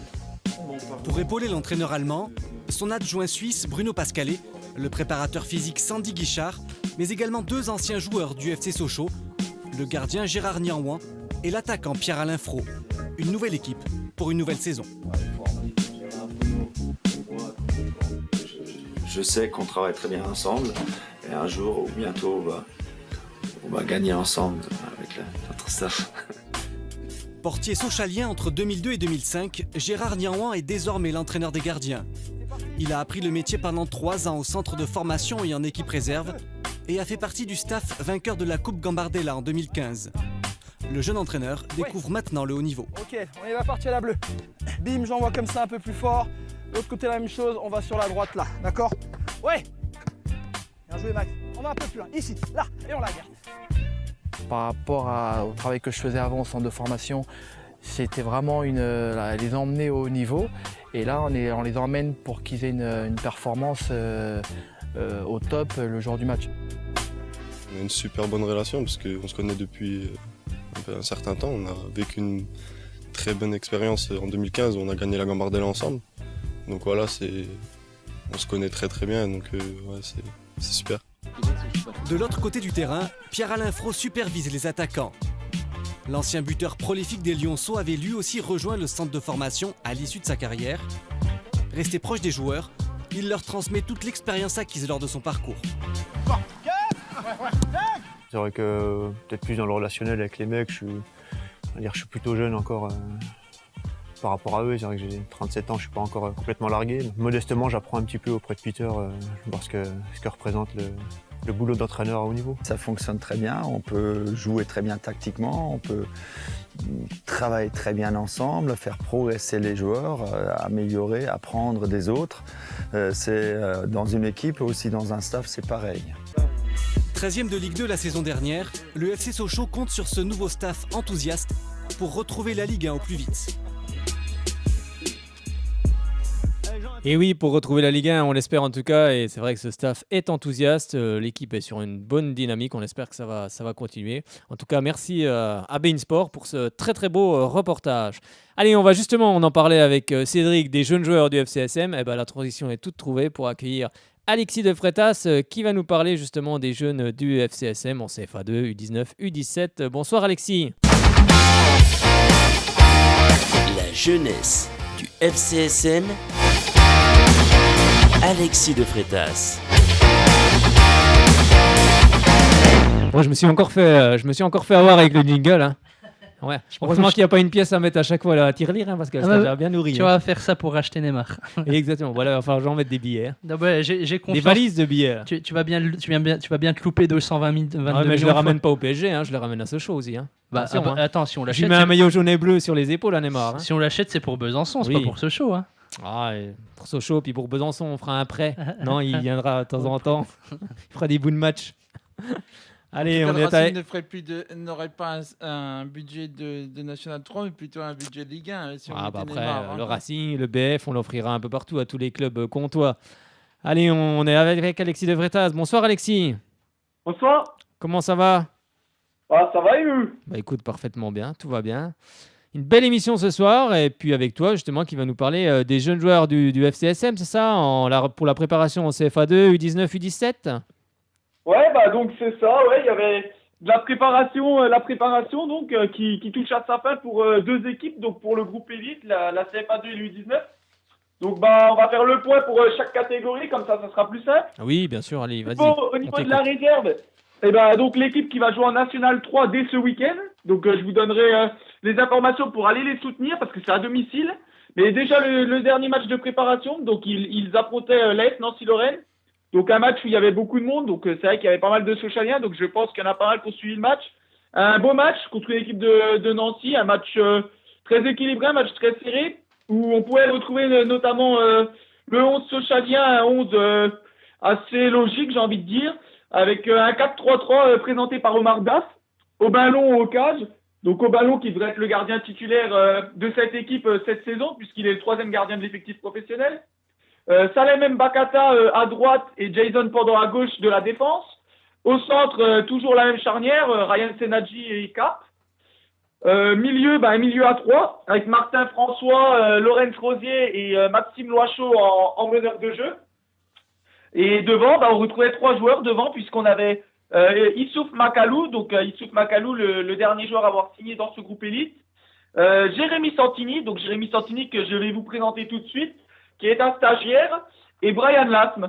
Donc pour Jérémy Santini, c'est un 98 qui est à l'essai, qui était la saison dernière capitaine des U19 nationaux du SC Bastia. Donc c'est un joueur qui au niveau des stats a mis environ 13 buts et 6 passes décisives la saison dernière, un très bon joueur. Donc il a fait un très très gros tournoi de préparation avec la réserve d'Amiens, parce qu'il était à l'essai avec Amiens avant d'aller avec Sochaux, puisque Amiens est intéressé par lui. Donc un très bon tournoi des réserves Paul Nicolas. C'est un joueur qu'on peut qualifier de gros travailleur sur son couloir. Un joueur qui court beaucoup, grosse qualité de vitesse, de passe et de centre. Donc le profil d'ailier qu'on cherchait du côté de Sochaux, il nous manquait un ailier gauche, un ailier droit. on a déjà recruté Macalou et là, on met des joueurs à l'essai. Donc, profil qui correspond. Un profil atypique puisque le joueur fait environ 1m90. Donc, pour un milieu droit, c'est sûr que on voit ça rarement. Et c'est un joueur qui peut aussi jouer attaquant axial. Il a donc le gabarit et le potentiel pour. Donc, il est à l'essai. Donc, moi, il me fait bonne impression. Je pense qu'on va le signer. Amiens ne nous le prend pas, entre guillemets. Donc, au niveau des buteurs, Martin François et donc Jérémy Santini, le stagiaire, qui ont marqué. Donc, un match très équilibré. Comme a dit Omar Daf, il est content. Les joueurs sont impliqués. On sent un gros collectif. Je suis assez d'accord avec lui. Je pense que on a axé sur une préparation assez difficile. On avait vraiment des équipes compétitives en face. Et je pense que l'équipe est prête. L'équipe est assez jeune. C'est vrai qu'il nous manque peut-être encore un ailier. Après, il faut aussi penser qu'il y a beaucoup de pros qui vont redescendre puisqu'on est une équipe assez jeune avec Peter Zeller et une équipe compétitive avec un banc qui a un très bon niveau. Donc, il faut aussi penser qu'on va avoir des joueurs qui vont redescendre, renforcer l'équipe. Je pense à, par exemple, peut-être Omar Robinet ou un ailier comme Yakou Meite ou Bagayoko en fonction de ceux qui vont redescendre. Donc, je pense que ça va être compétitif. Donc, pour parler du match de la CFA2, du National 3 maintenant, ça sera ce week-end, donc le 19 août à 17h. Premier match de ce groupe, Sochaux-Selonget, donc c'est à domicile. Et ça sera à Méziré, comme l'année dernière. Donc, pour ceux qui ne savent pas, c'est au stade municipal de Méziré, rue du Stade. Pour les U19, 2 matchs de préparation cette semaine. Tout d'abord, ils ont joué en milieu de semaine au CA Pontarlier. Pareil, un match où il y avait beaucoup de monde. Donc, pour parler du 11, un 11 avec Bermond, le gardien titulaire. Donc, c'est le nouveau gardien qui est arrivé du Gap Foot. Une défense à 4 avec Nsakala et Romainsan en latéraux. Simpleur et Lacroix formaient la charnière centrale. Zepeki et City, 2 milieux récupérateurs. Payan en meneur de jeu, on va dire. Jérémy Santini, toujours à l'essai, qui était avec les 19 en milieu de semaine. Et François sur les ailes, tandis que Glenn Steen était en pointe. Donc, pour résumer le match rapidement, on a des joueurs de Pontarlier qui vont ouvrir le score juste avant la mi-temps. Donc, vers la 44e, bien aidé par un défenseur sochalien. Et Sochaux qui va égaliser en seconde période avec Victor Glenslin qui va nous mettre une superbe frappe enroulée dans la lucarne du gardien de Pontarlier vers la 60e. Donc, pareil, un match équilibré. Le score de 1-1 reflète bien la physionomie du match. Des U19 qui ont joué également ce week-end contre l'équipe d'Ornans. Une équipe d'Ornans qu'on connaît également bien puisque c'était une équipe qui jouait avec nous la saison dernière dans notre groupe de CFA2. Une équipe qui est composée de beaucoup d'anciens Sochaliens. Donc, pour ce match, on avait un petit changement dans le 11 avec l'héritier au cage notamment. La défense était la même pour les côtés avec Nsakala et Romainsan à nouveau titulaires. Moltenis et Warhol composaient cette fois la charnière centrale. Zepekin Bedenstock en milieu défensif, donc un Bedenstock qui était le capitaine de cette formation. Bariki en meneur de jeu. Et devant, une ligne à 3 avec Lambolet, D'Ambrosio et Gaëtan Beuve. Donc, un match pareil, on est tombé sur une équipe plus expérimentée au niveau de l'âge, je dirais. Une équipe solide, vraiment costaud, bon dans les duels. Donc, on a fait un partout avec Boris Moltenis, qui est le buteur, donc le défenseur central qui a transformé le penalty. Donc, oui, c'est un spécialiste des penaltys, donc pas surprenant. Et pour parler de cette équipe U19, donc eux aussi, ils reprennent le championnat ce week-end. Le championnat qui pour eux se jouera dimanche, donc le 20 août, à 15h. Et c'est à l'extérieur puisqu'ils joueront contre Lyon. Donc déplacement à l'Olympique Lyonnais. Donc c'est au stade du centre de formation à Mézieux. Donc il me semble que c'est rue Mélina Mercouri. Donc je mettrai les adresses sur les réseaux sociaux pour ceux qui veulent faire les matchs, parce que c'est vrai que pour la CFA2 c'est à domicile, donc c'est intéressant d'aller voir cette équipe et de la soutenir dès le début. Puis pour ceux qui veulent aller faire le déplacement à Lyon, ça va être vraiment un gros match contre 2 belles équipes qui sont favorites du groupe, donc vraiment un match à aller voir. Et les U17, donc comme tu l'as dit, qui eux ont encore un peu de temps, la préparation n'est pas finie et ils ne reprennent pas ce week-end. 2 matchs également, un en milieu de semaine. Un match contre Strasbourg et avec un très beau match d'ailleurs, une très belle performance des Sochaliens. Donc au niveau des 11 titulaires, on avait Bonnemain au cage, Cousteau, Baki, Hadi et Moubiala en défense. Et devant, on avait des joueurs, les joueurs habituels, j'ai envie de dire, puisque on avait Agoumi Ndiaye qui était déjà en U17 l'année dernière et qui avait fait une très bonne saison, avec Benoît Meudre également, et Antonio et Pélissard qui, eux, ont brillé en U15, et Skelly, donc Skelly qui me fait bonne impression sur cette préparation, qui marque beaucoup d'ailleurs. Skelly, donc c'est le petit nouveau, une des recrues du groupe U17. Au niveau du score, on l'a emporté 4-2 avec Jezim Pélissard qui a à nouveau marqué, Skelly, donc comme je l'ai dit, qui a marqué, et les deux autres buteurs sont Rasoul Ndiaye et Benoît Meudre. Donc une équipe U17 qui était à nouveau sur le pont ce week-end et qui se déplaçait à Dijon, donc contre le DFCO. Au niveau du 11, c'est quasiment le même 11 avec Bonnemain encore au cage. Derrière, Hadi, Baki, Moubiala, Soumaré. Et puis le reste, oui, Agoumé, Ndiaye, Antonio, Meudre, Pélissard et Jazoug. Donc un 11 avec peu de changements, on va dire. Donc cette fois-ci, le FCSM est tombé dans le piège de Dijon. Donc Dijon, pareil, une très belle équipe qui progresse d'année en année. C'est un centre de formation qui a pas beaucoup d'années, on va dire, d'ancienneté, et qui progresse. Et d'année en année, ils recrutent des joueurs pour faire des équipes compétitives. Donc une belle équipe de Dijon qui l'a emporté 3-1. Et pour parler du buteur socialien, c'est Noah Mumpemba qui va, entre guillemets, sauver l'honneur sur ce match. Donc voilà pour le tour de la préparation. Donc on retrouvera donc nos deux équipes du groupe élite, les CFA2 U19, en match ce week-end contre Selonget et Lyon. Tu nous en diras plus la semaine prochaine sur les résultats. C'est vrai qu'on va suivre, nous, de notre côté aussi, les équipes en National 3, parce qu'il y aura Sochaux, Saint-Vite, Pontarlier, Racing Besançon, le Besançon Football, et dis-moi si Jura-Dolois. Et Jura-Dolois également. Saint-Vite. Je l'avais dit, Saint-Vite. Oui. Donc ça va faire du beau monde à suivre. On ne pourra pas être sur tous les terrains en même temps tous les week-ends, ce ne sera pas possible. Mais on ira voir en tout cas on tournera dans tous les... Dans tous les stades. Merci encore une fois pour toutes ces informations, Alexis. On te retrouve lundi prochain.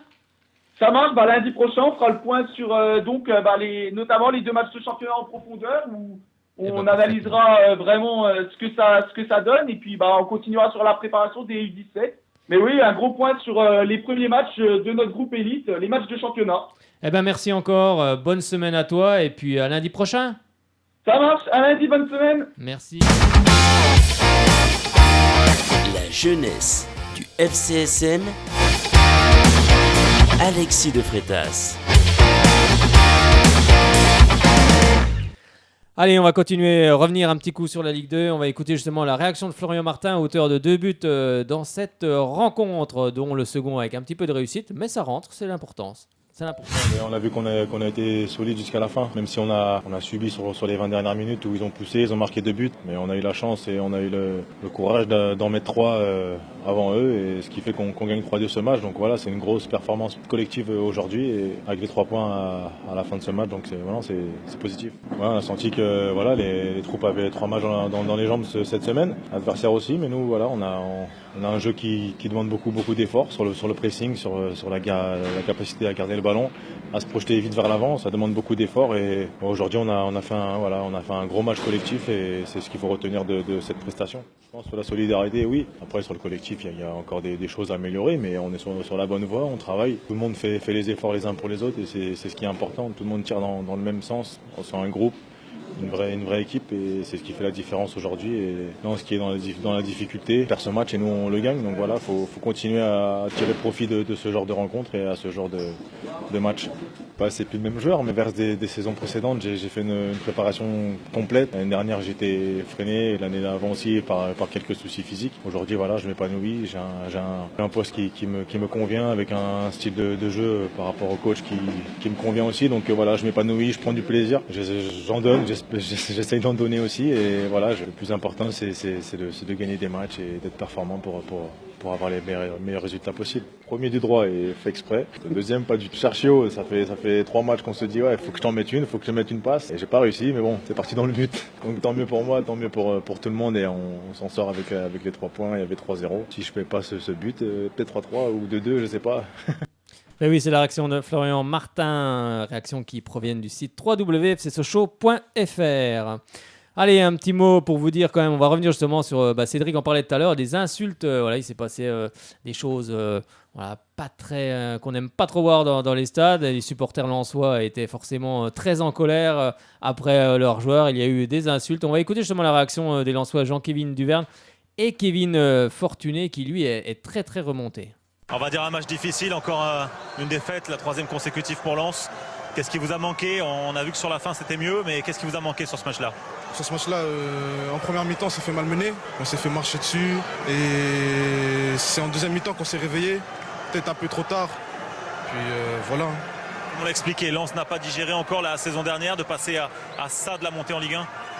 Non, je pense pas. Bon, on perd 3 matchs. On se réveille un peu plus, mais bon, on se réveille trop tard. On a entendu des Casanova d'émission de la part du public, c'est un peu dur pour lui ou pas? Je sais pas du tout. Je sais pas. Agir à cette fin de match, quelles ont été les sortes de discussions avec les supporters? Peut-être une incompréhension? C'est un discours de mécontentement. Après, on n'a pas fait le boulot aujourd'hui, je les comprends.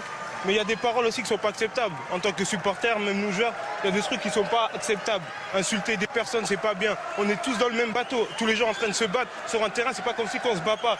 Mais il y a des paroles qui se disent et qu'ils ont dit. Et on ne dit pas ça. On ne dit pas ça. Si on est supporters, on est là pour encourager, pas pour insulter ses propres joueurs sur le terrain. Donc voilà, c'est tout. Merci. Et oui, très remonté, Kevin Fortuné, le joueur de Lens, on en parlait tout à l'heure avec Cédric, des insultes, oui, je pense que voilà, il y a des insultes envers ses propres joueurs, ça n'apporte rien du tout. Je vais juste vous donner les résultats de cette 3e journée avec Orléans, l'AC Ajaccio 0 partout, Reims est allé s'imposer du côté de Tours. À noter que Marvin Martin vient de s'engager avec le Stade de Reims. Il a signé pour 1 année plus 2 années supplémentaires. C'était soit Reims soit le FCSM justement. Non, mais voilà, je pense que c'est jamais un bon retour. Voilà, c'est jamais bon que les anciens joueurs reviennent au FCSM. On a vu ce que ça a donné, ça n'a jamais très bien marché. Puis il y a des jeunes joueurs, comme on disait Axel Lactas. Voilà, si Marvin était revenu, il aurait pu prendre aussi la place d'Axel Lactas. Donc moi, je suis pas favorable au retour des anciens joueurs. Ouais, on a vu, ça n'a jamais rien apporté à tous ceux qui sont revenus. Donc non, je suis pas forcément favorable. Mais bon, après c'est un sentiment personnel. Allez, Niort a battu Auxerre 2-0. Hein.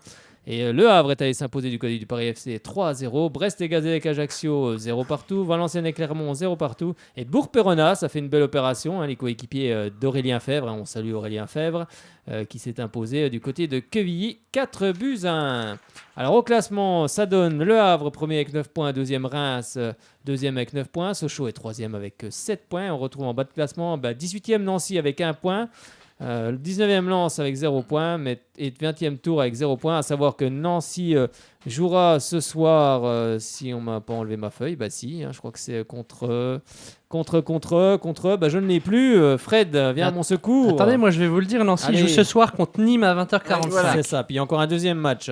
Ça a commencé, c'est Lorient-Châteauroux. Il y a 0-0, c'est la mi-temps. Il y a 0-0, mais il y a 0 partout entre Lorient et Châteauroux. Hein, 30 minutes de jeu. Les prochaines rencontres, la 4e journée aura lieu ce vendredi 18 août avec Nancy-Sochaux à 20h, Le Havre-Valenciennes, l'AC Ajaccio Paris FC, Clermont Foot Lorient, Auxerre-Orléans, Niort-Tours, Reims-Bourg-Péronnas, le Gazélec Ajaccio-Quevilly. Et le samedi 19, Lens-Brest à 15h. Aïe, attention les Lensois. Brest, c'est quand même pas trop... Bon, ça a du mal à démarrer. Et Châteauroux face à Nîmes à 20h45 sera le lundi 21 août. Nîmes qui jouera 2 lundis de suite. Hein. Oui, exactement. Bon, on en a fini avec la Ligue 2. Juste un petit mot national, juste pour vous donner les résultats. Avec la 2e journée en national, avec l'US Avranches et Dunkerque un but partout. Consola Marseille a battu Créteil 2-1. Chambly s'est incliné sur son terrain face aux Herbiers 2-0. Le Red Star est allé s'imposer du côté de Cholet 2-1. Lyon-Duchère a battu Pau FC 2-1. Béziers a battu Concarneau 1-0. Laval et l'Entente Sannois-Saint-Gratien un but partout. Grenoble et Rodez un but partout. Bastia-Boulogne-sur-Mer, un match reporté car le SC Bastia évoluera sans doute en National 3. Lyon-Duchère, premier avec 6 points, deuxième Béziers 6 points. En bas de classement, on retrouve 15e Bastia, bien sûr aucun point parce qu'aucun match.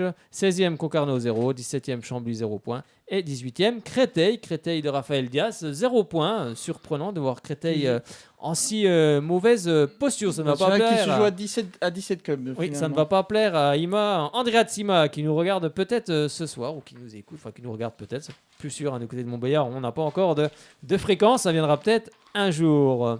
C'était voilà pour la Nationale 1. Et oui, voilà pour la Nationale 1. Et maintenant, c'est la chronique de Frédéric Fitch qui va nous parler justement de l'actualité en région, que ce soit en football National 3, les matchs amicaux qu'il y a eu ce week-end, également des résultats en National 2, parce qu'on a 2 équipes qui jouaient, la SM Belfort et Jura Sud Foot, et également du handball avec nos 2 équipes dans la capitale comtoise, le SBF pour les filles et le Grand Besançon du handball pour les garçons. Allez Fred, je te laisse la parole. Bon, attends, un jingle. Il arrive.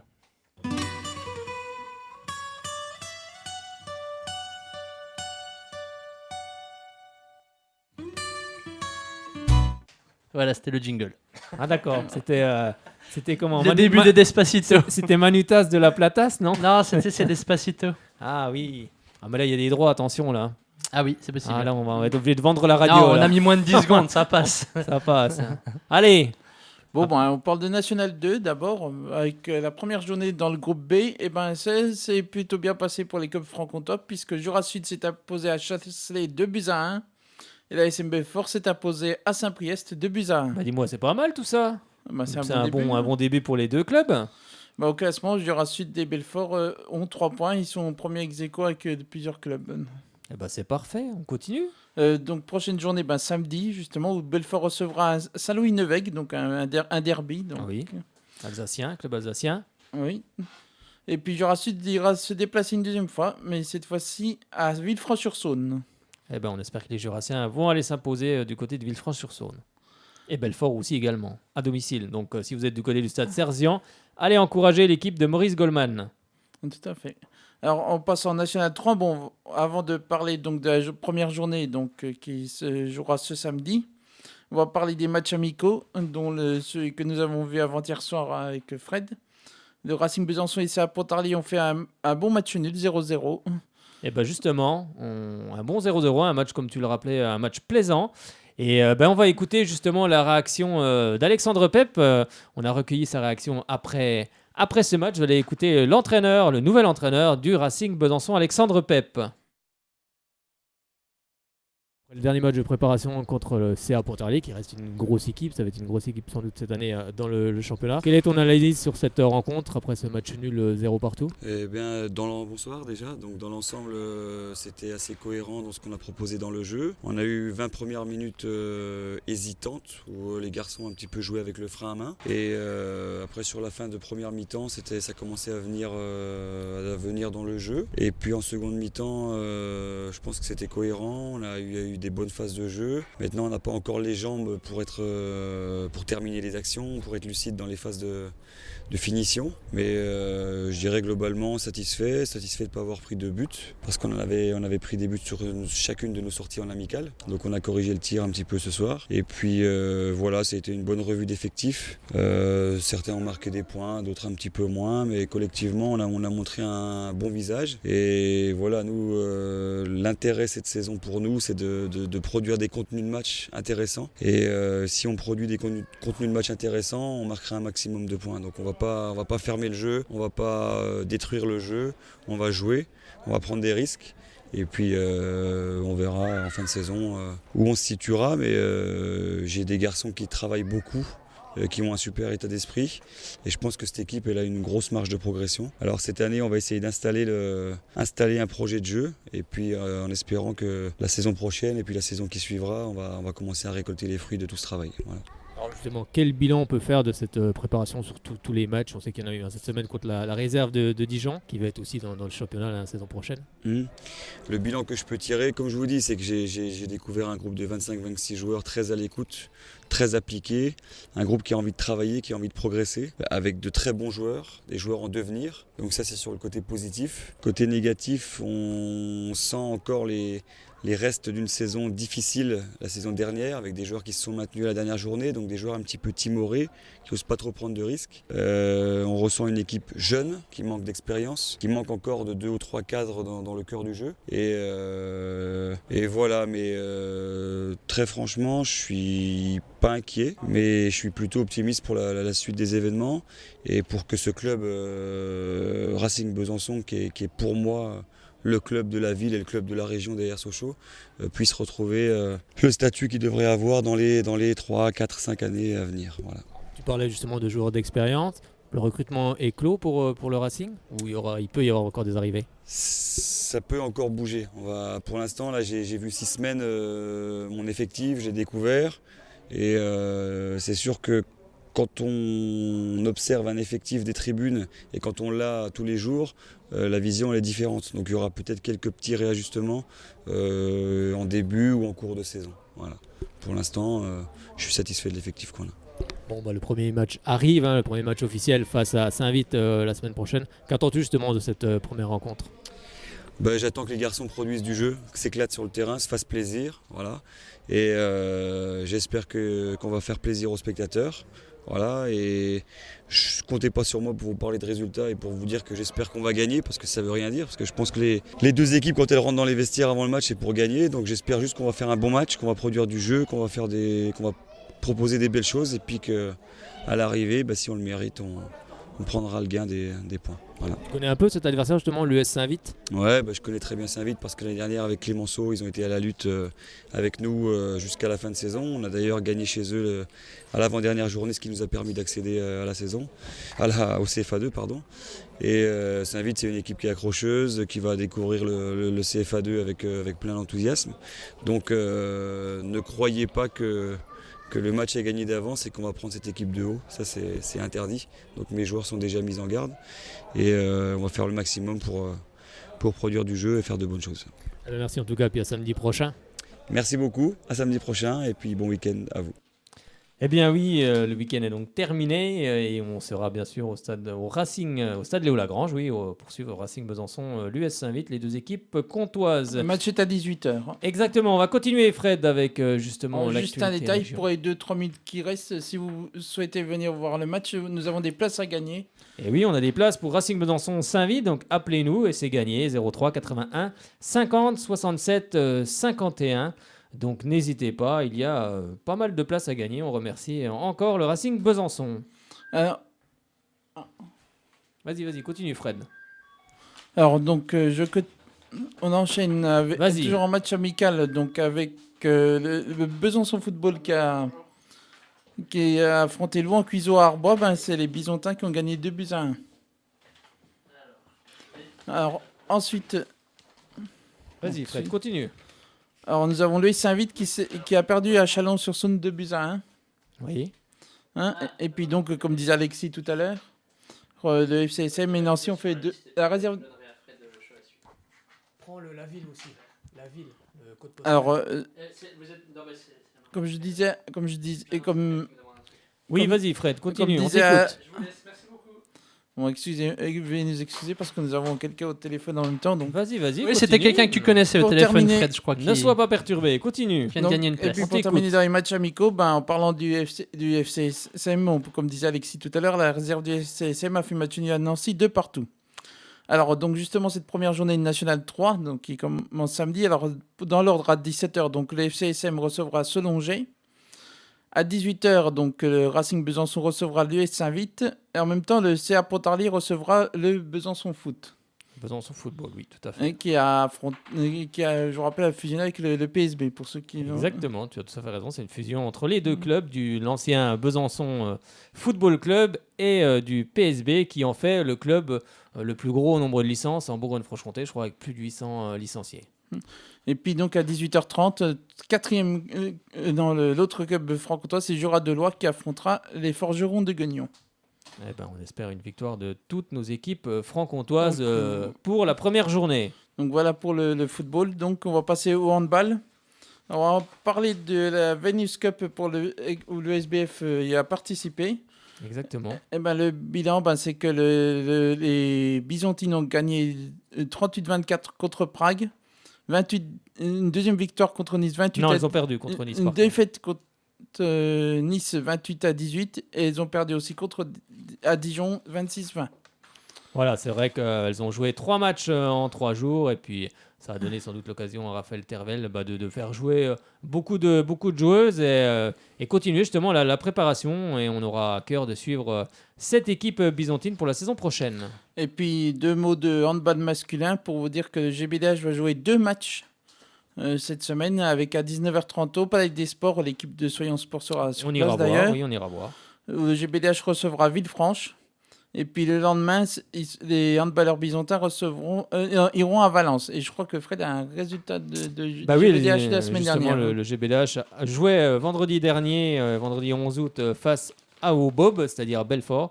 Et le GBDH s'est incliné 28-27. C'était au Palais des Sports de Besançon. Et puis le match du Racing Besançon, bien sûr, nous y serons aussi. Et oui, on y sera aussi. Et je crois qu'on a été complet, encore une fois, sur toutes les informations, que ce soit national, et en Franche-Comté. Et puis maintenant. Oui, tu voulais dire quelque chose, Fred ? Non, ce n'est pas tout à fait terminé puisque nous avons quelqu'un au téléphone. Ah non, il n'y a plus personne au téléphone. C'était une personne qui appelait pour gagner des places. Pour gagner les places, donc c'est fait. Elle a gagné les places, donc si vous voulez gagner encore des places pour Racing Besançon s'invite. Les places seront sur la page Facebook, de Radio Shalom Besançon, de Soyons Sport aussi également. Donc n'hésitez pas à laisser vos coordonnées. Et puis on vous inscrira donc sur la liste et on vous donnera les places pour Racing Besançon s'invite. Eh bien, on vous souhaite à toutes et à tous une bonne semaine et on se retrouve lundi prochain pour analyser bien évidemment la Ligue 1 encore une fois, la rencontre entre l'AS Nancy-Lorraine et puis également l'AS Nancy-Lorraine qui recevra le Football Club Sochaux-Montbéliard. On espère bien évidemment une victoire des jaunes et bleus. Et puis on parlera du National 3, du handball, enfin bref. Et l'avant-match contre Châteauroux. De tout, et l'avant-match contre Châteauroux. Très bien, Fred. L'avant-match contre la Berrichonne de Châteauroux. La Berry, comme il l'appelle. Bonne soirée à tout le monde. L'émission le jeudi matin pour la matinale. L'émission est donc rediffusée à partir de 22h sur les réseaux sociaux. Thomas sera aux manettes demain matin, c'est ça ? Non, demain c'est le 15 août, c'est férié. Ah oui, c'est vrai. Et mercredi c'est Rachid, je crois. Et mercredi ça sera Rachid le matin. Donc on te retrouve quand alors ? Jeudi matin. Jeudi matin à partir de 7h, c'est ça ? 7h, 9h, 99. Bien, parfait. À bientôt. À bientôt, messieurs. Lundi prochain. À lundi prochain. Et surtout, allez Sochaux !